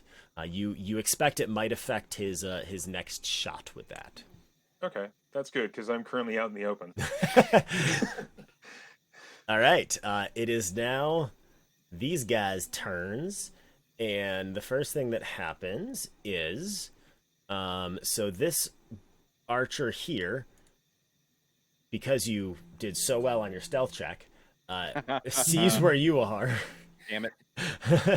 And is going to take a shot up at you. All right, AC 23 with my current cover. Miss horribly. Thunk. So yeah, just Like, bro, do you even shoot? and seeing where you are, this other guy next to him. In fact, the two in the front are going to take shots at you. Okay. So that's one more on you. Do. Okay. Snap. And yeah, so you watch as he like aims up at you, and I was a little bit frightened because he like has no idea what just hit the ground, and as he releases, the arrow actually snaps and whips into his arm. God, that sucks. All right. Yeah. If nobody's ever had an arrow break on them, it is one of the most terrifying events you will ever experience in your life. Yeah. High velocity wood shrapnel right here. Yeah. So yeah, Screw your eyeballs. Yeah, so his arm is definitely gashed up a bit. So these two guys, I don't know why I keep closing the character sheet. I need to take many more bow shots. Is going to take a shot at Bythel. I mean, you don't need to. I am going to say is going to be doing this at disadvantage, though, because you scared the crap out of his friends. So that's an 18. Does an 18 hit, Bythel? God. 18 meets. Meets don't forget your +1. Oh, That's why I said meets. I'm normally 17. still meets it, beats it. So that's 7 points of damage from that bow shot. Oof. Oh. Second one's going to take another shot at you and miss you. Okay. Because again, disadvantage because they are terrified of you. Michael, run to me, run to me. Oh, hold on. That damage is going to be less. I opened the wrong character sheet. Oh, Let me check was that. that the staff? Because that would make me feel a little bit better. No, 6 points of damage, not Okay, 7 6 points of points. damage. Yep. No, that was not the staff. The staff has its own damage block, guys. The staff has its own damage block. So yeah. Speaking of which, so that is going to be, and then these guys are just going to duck around the corners here, and these guys are going to run up here, and that's going to be their turn. So Calera, it is now your turn. Okay, I'm going to try and trank Dawkins. You're gonna try to I'm trying to trank. shoot Dawkins. Trank, yeah. I heard strength him. I'm like, you're going to try to what? I'm going to try to strangle him with my brain. Oh, I immediately took that to mean like I'm going to try to make this fight a little bit more interesting on their side. Oh no. That's not what you like to see. Uh-oh, what'd you get? A syntax error. Oh. Oh, thank God. Okay, hold on. Oh, no. I was thinking it was a 1, but syntax error is way better. Yeah, Is there something wrong with your character sheet? you're scaring us. Maybe. I'm... They might not like the damage special. So I can just roll a d20 and add 2. Okay. That's... I bet that Come actually. back on that 20! Whoa. Trank him right between the fucking eyes. Nice. So, right in I the need... tattoo, just thunk. Let me see what the hell this trank does. All right, so this has been modified to fire a dart filled with powerful sedative. The weapon no longer deals HP damage. Instead, the target must succeed a Constitution saving throw DC 11 plus weapon tech level, which is 2. So that's a 13. And because it is a... because it was a crit, I'm going to give you a bonus on that. Roll a D4. Roll a D6 for me. All right. Can do. Oh. Aw. I mean, I So- just rolled a 20. It's fine. Yeah, so Yeah. it's a DC 14 for him to succeed. TC 14, Constitution saving throw. No whammy, no whammy. What's even Not better? Blood Dog, Big money, Blood no whammy. Dawkins. Constitution saving throw. He doesn't have I a don't know, bad. sedative to the brain sounds pretty deadly to me. That would be a 6. It doesn't even matter. And yeah, it doesn't even matter if it was at advantage. All right. So I'm going to let you roll this. Roll a d6 again, and we're going to divide that by 2, rounding up. Okay. So that is 3. Three levels of exhaustion. 3 levels of exhaustion on this Does guy. this mean he now needs to save or fall unconscious? No, that is That's 6. that's 6. No. Because in the hold on, I hate to be that guy. Oh, is there something I'm? However, if we go take a look at the Zat gun, it says whenever they take 3 levels of exhaustion damage, they start making checks to fall unconscious. Ooh, hang on. Let me see. Exhaustion. There might. I should probably look at it in the right PDF. I only know this because I was literally looking up to see if I could ask our commander for a Zat gun. I I just want to say, if he falls down, Calera will never let Rodriguez live this down. Okay, so just so you know, It's a warning take shot. off of a dog spot. just so you know, there's 2 qualifications in this tranquilizer. 1, when he reaches 6 levels of exhaustion, he does not die from this trank. Yeah, he just falls asleep. And 2, the not that this will matter, but it heals at a rate of 1 level per hour instead of 1 level per long rest. But now let me see what the different levels do in this system. Does that I'm still, you know what? Like, I'm still real happy. Whatever happens. Like, I just, honestly, if all I did was make it easier for Rodriguez, Unearthing. I roll a nat 20 on a tranquilizer. So. Let's make it right. I mean, I look at it like this. This fight might be done. How funny would that be? Exhaustion. Here we go. Exhaustion is measured in 6 levels. When a creature reaches 3 levels of exhaustion, and every time they suffer levels of exhaustion beyond that, the creature must save a Constitution save or fall unconscious. The DC for the save is 10 plus the creature's current level of exhaustion. So it's a Constitution saving throw of 13. 13. So let's see, because he just reached it. Come on. Go down. Oh, 17. So he remains conscious. But I will say, you have another dart. I believe the tranquilizer gun does have a reload of 1 action, though, so you would not be able to fire it again next round. I might be wrong on that. Or does it? Is that the one that has 2? Reload, it says 2. Reload is 2. I believe that might actually mean it takes 2 actions to reload. This is the number of actions required to reload the weapon's capacity. Yep. So you need to do 2 actions to reload that thing. Musket. Yeah, seriously. So what else happens at 3 levels of exhaustion? Like, oh yeah, that's important, huh? I know that he has disadvantage on all saving throws and skill checks, and I believe 3rd is also when he gets a disadvantage on ability check or on attacks. Ooh, I like that. Please don't let him hit me with that staff. All right, disadvantage on ability checks. His speed is halved, and he has disadvantage on attack rolls and saving throws now. Wow, guys. That's we big. nerfed the hell out of him in one shot. This just went from a possibly deadly encounter, at least as far as my own character's mind is concerned, to much less deadly.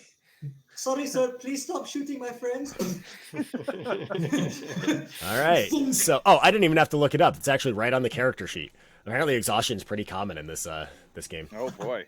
Well, I almost gave you guys an exhaustion before. All right. Well, so, true. wow. Okay. So that was their turn. No, now it is his turn, and he's. Did the peasants go? If we got back to the top of the initiative. Thank you. They did not. So let me roll. I'm just gonna roll the d20 6 times. They're gonna get +1 because you guys helped them out. Get him, baby. 11, these guys 8, too. natural 1, These guys 4, suck. 17, and 7. So one of them hits. And I'll say it hits Blood Dawkins. Sure, why not? Those were warning shots too. And We're does trying to a tell them that they're surrounded. two Yeah. two Kalia damage doesn't to take him. prisoners. No warning shots from Oh, I should Kalia. probably put his HP on here. I thought you were a doctor. I am a doctor. Yeah, well, I'm a damn surgeon with this thing. All right. So, Except that first shot. yeah, I was gonna say Yeah, I except for was that gonna first say. shot. No, it was All a right. great warning shot. It was a Fantastic great warning shot. So it is now I his. promise you, I only nailed him in the brain with this trank because he was afraid of you shooting him. He turned to I'm look sorry, at you you and took it in the misunderstood. I'm temple. not a pharmacist. I'm a harmacist. Yes. So he levels his staff at you, Bythal, and pulls the trigger. Oh gods. I'm gonna shoot you with my stick. His tongue just lolls What? out. And What? that was a chance to whether or not it worked. Oh, okay. Because I was like, an 86 hits my armor class. Just saying. No, that's the damage. Oh, okay. That's all. It's a D100. Jesus. And is it gonna say a different person is doing it because I pasted the Matak into the wrong I did it into the lesser guys, not. All right, so But with disadvantage. right? yes, 'Cause with he's- disadvantage, yes. Because his tongue is numb. So a 12. Does not hit. You're So welcome, I would man. like you to hover over that 6 and see how lucky you would have gotten even if the damage did hit you. Oh, Oh, Jesus! crap. Yeah. Oh man. Staff weapons Wow. are not to be screwed around with in this game. Oh, that's an instant vaporization right there. Holy shit. Yeah, but even if he hit just now, he would have only dealt 6 damage because... Yeah, dude. Yep. Dude. So, Dude. so he pulls the trigger and the shot goes wide and hits the fountain and this hissing sound and the stones explode on the fountain and you just get hit with a bit of the spray. Okay. Is there any way that I can just for cool points make a check to be completely unflinching in the sight of that thing trying to shoot at me? Yeah, what are the con saving throw, right? I'll take con. Yeah, I think it's con. I mean, it's, Yeah, it's that's not it's not the best one, but I'll take it. Yes. 19, No, absolutely.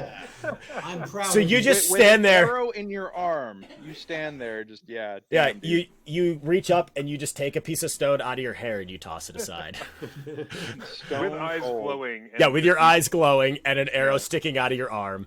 Burville. Also imagine he's a little bit less threatening with his tongue lolling out of his mouth. I'm gonna get you. I would also love to, if I can make a free action, just say like that was a mistake or something Sure, along those absolutely. Burville, what you got? All right. Well, these guys are not mobile, so I'm going to have to give up my position. So I'm going to go over here, right down on top of that guy's cranium with the P90. Sure.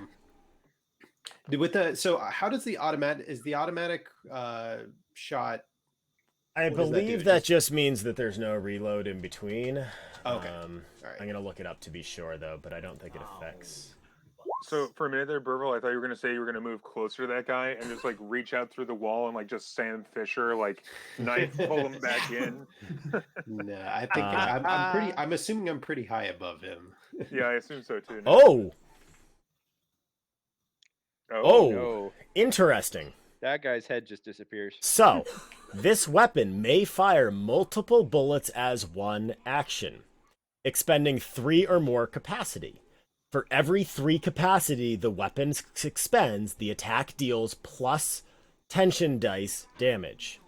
Due to recoil, the character is limited to firing a number of rounds equal to their proficiency modifier effectively. Wow. So he can Oh, add 2 of his detention dice to that attack. So I No. really fired a single warning shot earlier. I'm just I'm just making that clear Yep. right now. So unfortunately, Burville, your proficiency bonus is only 2, so you can only fire a burst of 2 rounds, which does not add. So this is what I'm trying to figure out here. Because it would add. So every group of 3 would. Every group of 3 adds the tension dice, but does every bullet still do that damage? That seems excessive because then that would be 2d10. So I'm gonna say no. But this is also why we start with like 21 hit points at first level. That's true. Well, you start with 21 hit points. You know What? what? The rest of you don't have 21 This hit points? this might break the No. rest of the game, but I'm going to allow you to take 2 shots and roll it as 2d10 plus 1 damage on the hit. Okay, so I'll So just just add roll a- another d10. And this is on this guy right here, right by the base of your tower. Yep.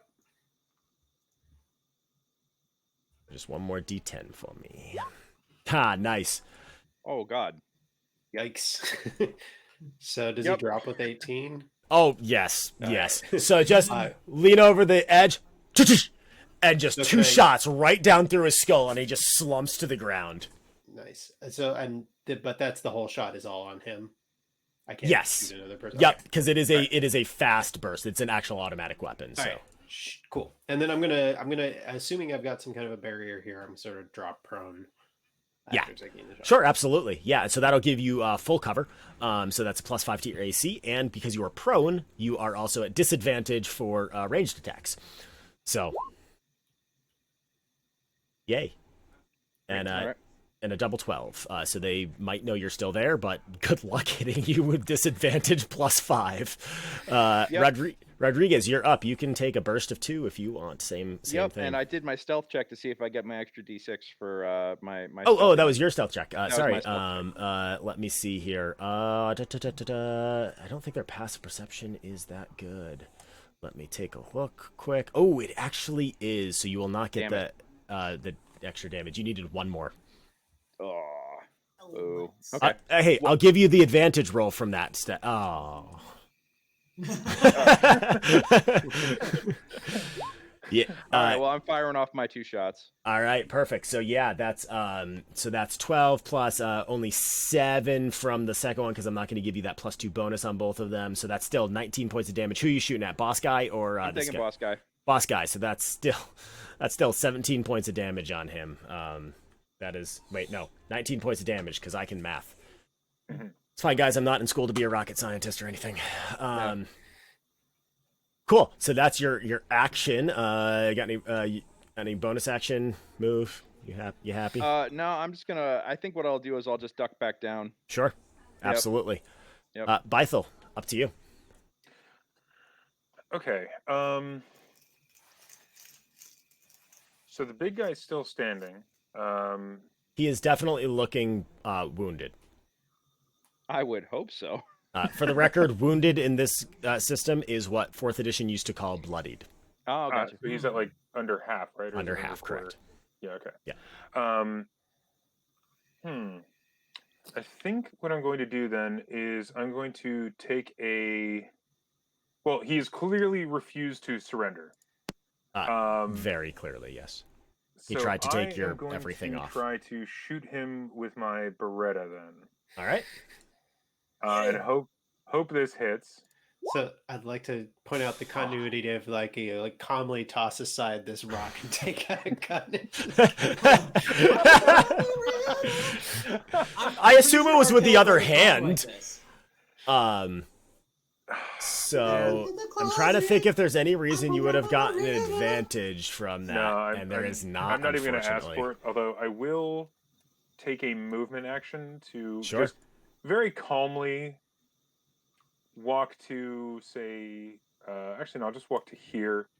Very, very like just bam, and then just like slowly back up a little bit. I'm hoping to draw him in, but I doubt Sure. it will because of the range of that staff. Absolutely. So it is now their turn, these guys' turn. So let me breeze through their attacks really quick. So 2 are going to be against you again, Rodriguez, which you are ducked down, so you have a +5 to your AC, and you So are 26. prone. You're prone, correct? Yes. So disadvantage. Yeah. Good luck with that. If they can hit me at this point, I will buy them a drink. Almost. Just see. Oh, no, you know what? They literally cannot hit you. They only have a +5. Yeah. So those 2 guys miss you. I closed it again. I keep doing that. These 2 guys are going to shoot at you, Bythal. Okay. I'm going to give them. They've seen you bleed, so they're not going to have disadvantage anymore. They've seen 14, Gods don't bleed. 14 does not. 16. Does not. All right. So two Thank two you, arrows Burble. fly to you and miss. And I'm not even actually. What's your AC, Burville, up there? It's effectively 18 plus 5. So 23. They can hit you, so I will actually make the rolls. I mean, I doubt it, but all right. Disadvantage on these. So 3 attacks, 6, Woo. an 18, and a 20.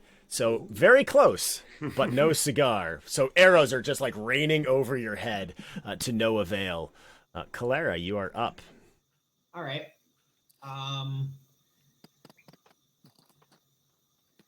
the one hand, I could reload my dart gun.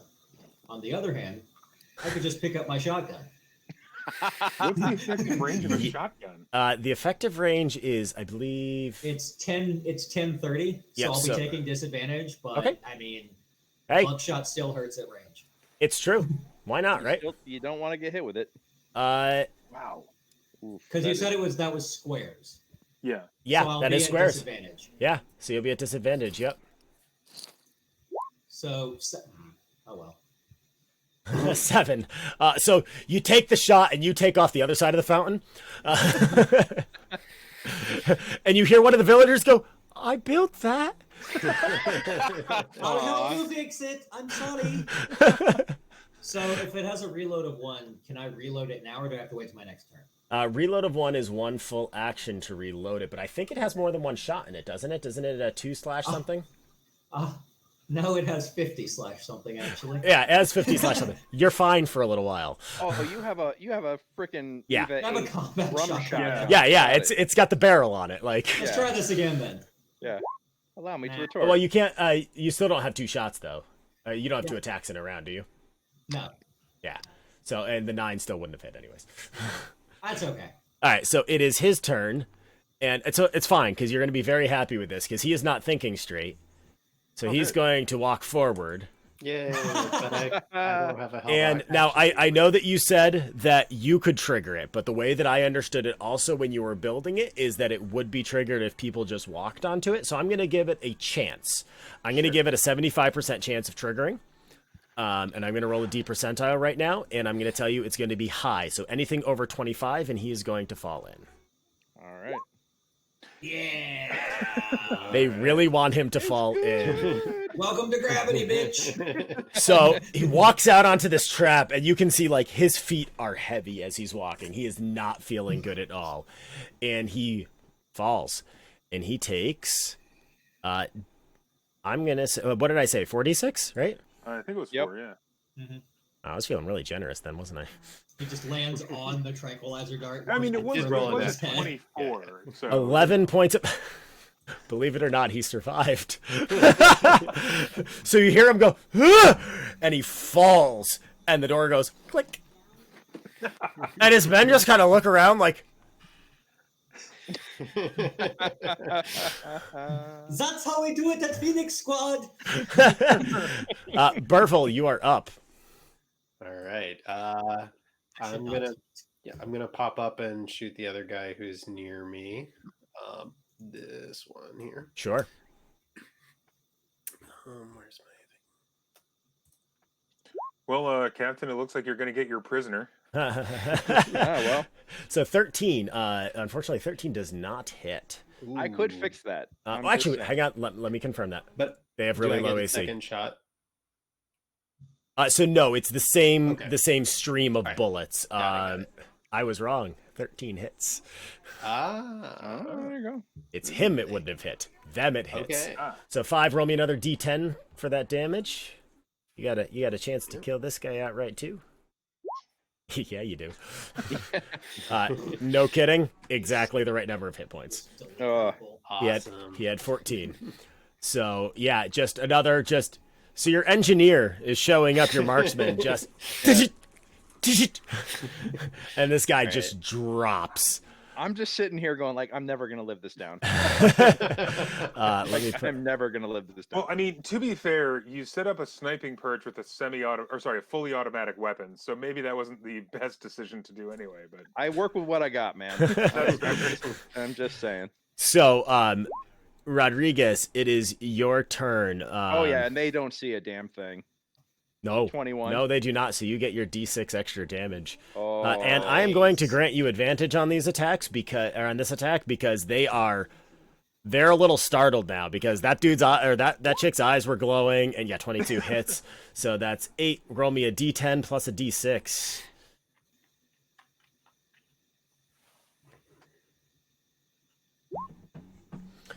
all right, so that's a 16 damage. 16 damage. Yeah, that is more than enough. And this guy drops. Yep. Poof. Just spray of blood just drops to the ground.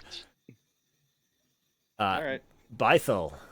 All right. Now I'm showing up to this fight. Okay. Well, I'm wondering if out of game I should try to get them to surrender because these are people who are following a bad guy but aren't. Well, no, they're probably bandits. Like, I'm not sure. But just think about the economic situation that drives them to banditry. Well, yeah. That's the problem. Is the Come system? see the violent inheritance I'm system. not here to Come see the violent inheritance system. I'm not here to, you know. Okay. Well, in that case, I'm going to in the same kind of Maste mode, as it were.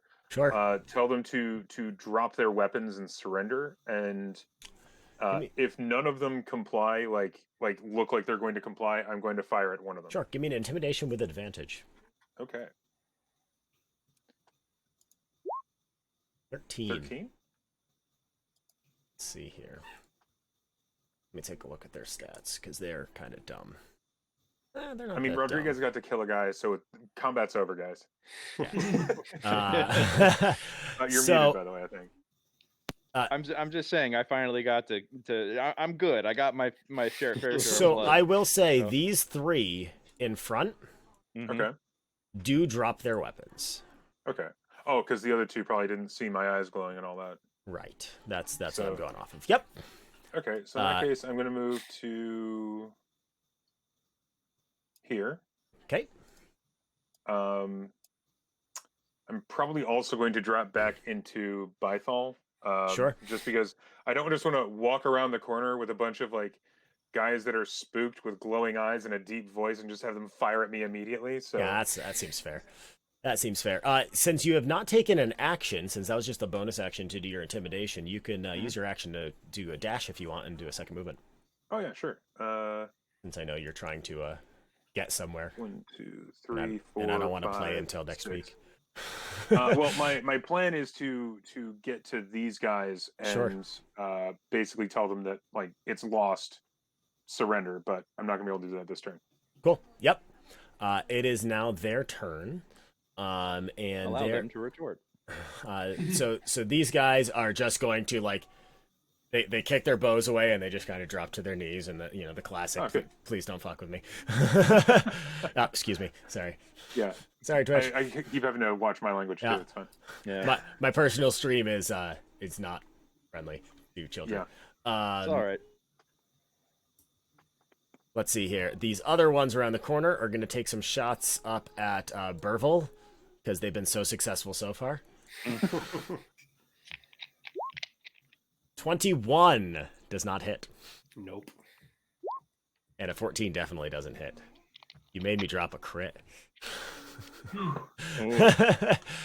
All right. Well, we have the Engineer of Death. So, and, so here's what I'm going to do because I just wanted to give them one last round. I am going to say you are going to be able to get there in the next turn, and there's no way that they're knowing that their friends have surrendered and that their boss has disappeared from the face of the world. They're going to not surrender. So we are going to go ahead and end combat at this point and just go back into normal time. we should have hooked up like a smoke grenade or something to this, so they're just like we could have delivered some great speech of if you take any steps closer, you'll be vaporized and just I am the dread pirate robber. Well, I mean, yeah, seriously, because nobody saw me. I'm using a silent weapon. All of a sudden, you were talking to him and he started to get really sleepy, and then he just exploded and fell into the earth. That would be terrifying. That is kind of what happened, yeah. So we win. So the other two come in and they do surrender as well. And are you guys pulling Blood Dawkins up from the pit? Yeah, I think we are. All right, so you pull him up and you disarm him, and as you disarm him, you do notice, because you did specify, Calera, that you were trying to shoot him in his tattoo with that dart, and you rolled really well. And by well, I mean you critted. It's sticking right out of the middle there, and there's just a little bit of blood that's dripping down, and you notice that the tattoo is actually running. Oh man. Wait. This is what happens when you use imagery like this to try to intimidate others. You get shot in the head and fall in a hole. What have we learned? I'm gonna kill you. I'm sure you are, Daud. Yeah. Pull out my knife. I'd like to take a look at the staff, if possible. Absolutely. So you go ahead and you pick up the staff weapon, and you can see that there is actually, as you pop open the compartment, because you've worked with staff weapons before back at Phoenix site, the Naquita crystal that's inside is cracked. So it would appear that that's why it is malfunctioning and only working some of the time. Is that it's basically when you hit the flashlight enough times, you can get it to turn on for a second. Correct me if I'm wrong, but don't you need to have Naquita in your blood in order to fire those things? Or No, that is okay. the palm devices okay, and the gold special tech. But no, there's actually a trigger on these. Okay. That's why SG teams can use the Zetnikatels. Yeah, that's right. Yeah. Good catch, though. Okay. Sweet. Again, so I would give you inspiration, but it doesn't exist here. Yeah, sure. That would have been my second one. Damn. That and I think we're pretty much done rolling dice for the night. Yeah, probably. so we have a con artist, is what you're telling us. That would be a very So. intelligent assumption, yes. And I am going to assume that Rodriguez, as soon as you see it running, that you just go. Yep. Yeah, so it wipes right off on your finger. You're And the human? whole time he's threatening you. All right. Well, he is a prisoner of war at this point, so I can't just double tap in the face. So he's still threatening us? I mean, in his very slurred, I'm gonna Okay. murder Yeah, you. Now here's the thing, because we're not rolling dice, and I just want to do fun. An hour. I think I know what you're going to do. Go ahead. What are you gonna do? An hour hasn't passed yet, has it? It is not. No. Oh. Okay. I mean, I'm close enough to him. I'm just gonna take a dart and just stick it in his neck. Yep, that's what I thought you were gonna do. So you go ahead and you just Sleepy time. you stab it into his neck, and he just goes, "I'm gonna thud." Unconscious. I'm gonna look at the body for a minute and just like quizzically just be like, why? But then I'm gonna turn to Rodriguez and say he's not actually a prisoner of war. Technically speaking, he's just a bandit. Like, we're not actually at war with him. If he was I understand, Jaffa, I understand, but he's surrendered, So or he's Well- been defeated at this point. I can't just execute a guy. So, and Well, just no, to well, clarify, my in case point I is have that- any super nerds watching, the reason that Bythal did not did not get triggered by not sensing any Naquita in this gentleman's blood was they never got close enough. I just know that there's going to be some Stargate nerd out there being like, "Well, excuse me." I completely forgot that was a thing, and I made a note in my notebook of don't forget, I know where Naquita is, and all that stuff, and then I just totally forgot about it. Well, my point is we can just leave him with the town, really, right? Oh, I think that's the game plan at this point. But Yeah, I mean, So this is no longer our problem. exactly. At this point, local justice is what needs to take over. So William walks out.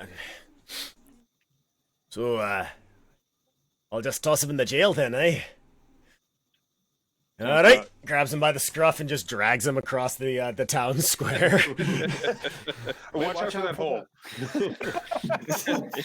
It's all both falling. I just see the two of us doing the thing, and then just If it's just the bad guy falling, and just let it happen. So time passes, and you guys have locked up all the bandits at this point. And the evening comes, and as promised, MJ has returned cautiously, but she did say that they would be back at sundown, and they are now returning. And you guys, I assume, just give them a quick debrief on how things went. Yes. Mm-hmm. So due to your aid and I do specifically leave out the glowing eyes, deep absolutely. voice. And, No. Let that be the stuff of legends. Yeah, I don't imagine that you give too many details. And where you were positioned, her eyes were glowing, and it was just the most. I weighed myself a little bit. So you were standing. Oh no, you were standing here. So William probably saw you. No one else though, because they were all back here. Actually, I think when I did my eye thing, I was here. Yeah. And William was here. Okay. So he might have. You don't know. He didn't say anything to you. You didn't say anything to him. Tune in next week. Go old here, so yeah. You haven't gotten close to him. No. Oh no. Oh no! So now they on, I'm shaking literally everyone's hand. Anyway, they graciously accept that the malp is yours to take, and even assist you in getting it just out of the shed, and you guys get the power supply resupplied. They give you a place to sleep overnight, and then you can return to the gate in the morning. And as you pass through the gate and you've made first contact, you promise diplomacy will continue between your two worlds, and you return to Phoenix Site. Congratulations on completing your first mission in the Stargate the RPG. Woo. Love it. I think we are basically the team that Jack wishes he had. I don't know. Daniel could shoot pretty damn well by the end. Oh, that's a good point, actually. It's one of my favorite quotes from the series when they're holding up this archaeologist. They're questioning him, and Jack's like, "What kind of archaeologist carries a gun?" And Daniel just lifts up his P90. He's like, "I do." And actually, I believe Carter actually was like, "Me too." Oh man. I mean, that's why they passed out the fedoras and the whips with the degrees, right? Yeah, exactly. I might have to. I might have to do a third rewatch of Stargate. Yeah.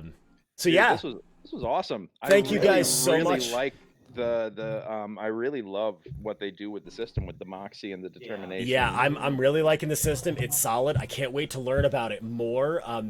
So they are live on They were live on Kickstarter. I believe the Kickstarter ended right now, but I would be shocked if they are not. I'm going to check right now, and I should have checked this beforehand.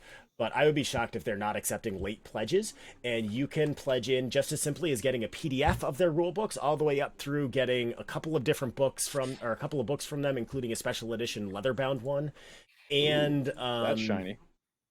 Some tokens. You can also upgrade, and I'll be doing this because I own several 3D printers. You can get STLs of different Stargate teams and of a little Stargate. So I'm going to be printing those like crazy.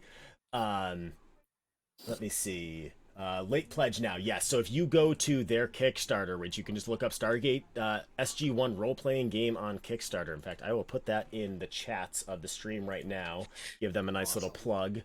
You can still back them, and they'll be releasing the PDF if they stay on schedule by December, and books will be going out in February. So it's not even one of those that you're like, 2025, I'm going to be getting my stuff.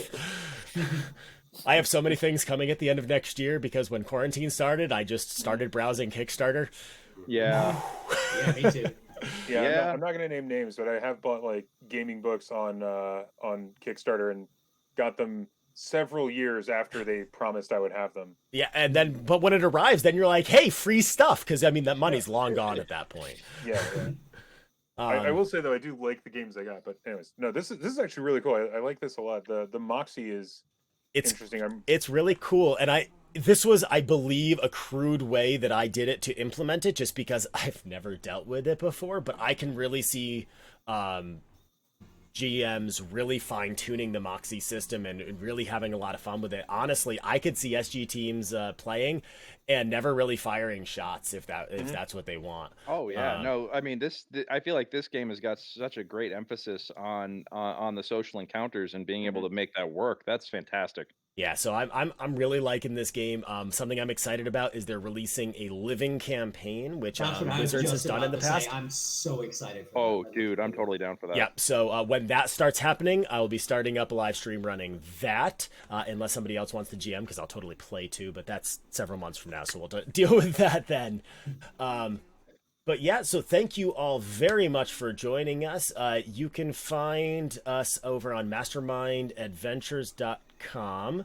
And you can hire some of us. Are we all GM for hires, or only some of us? I'm the only one that's not.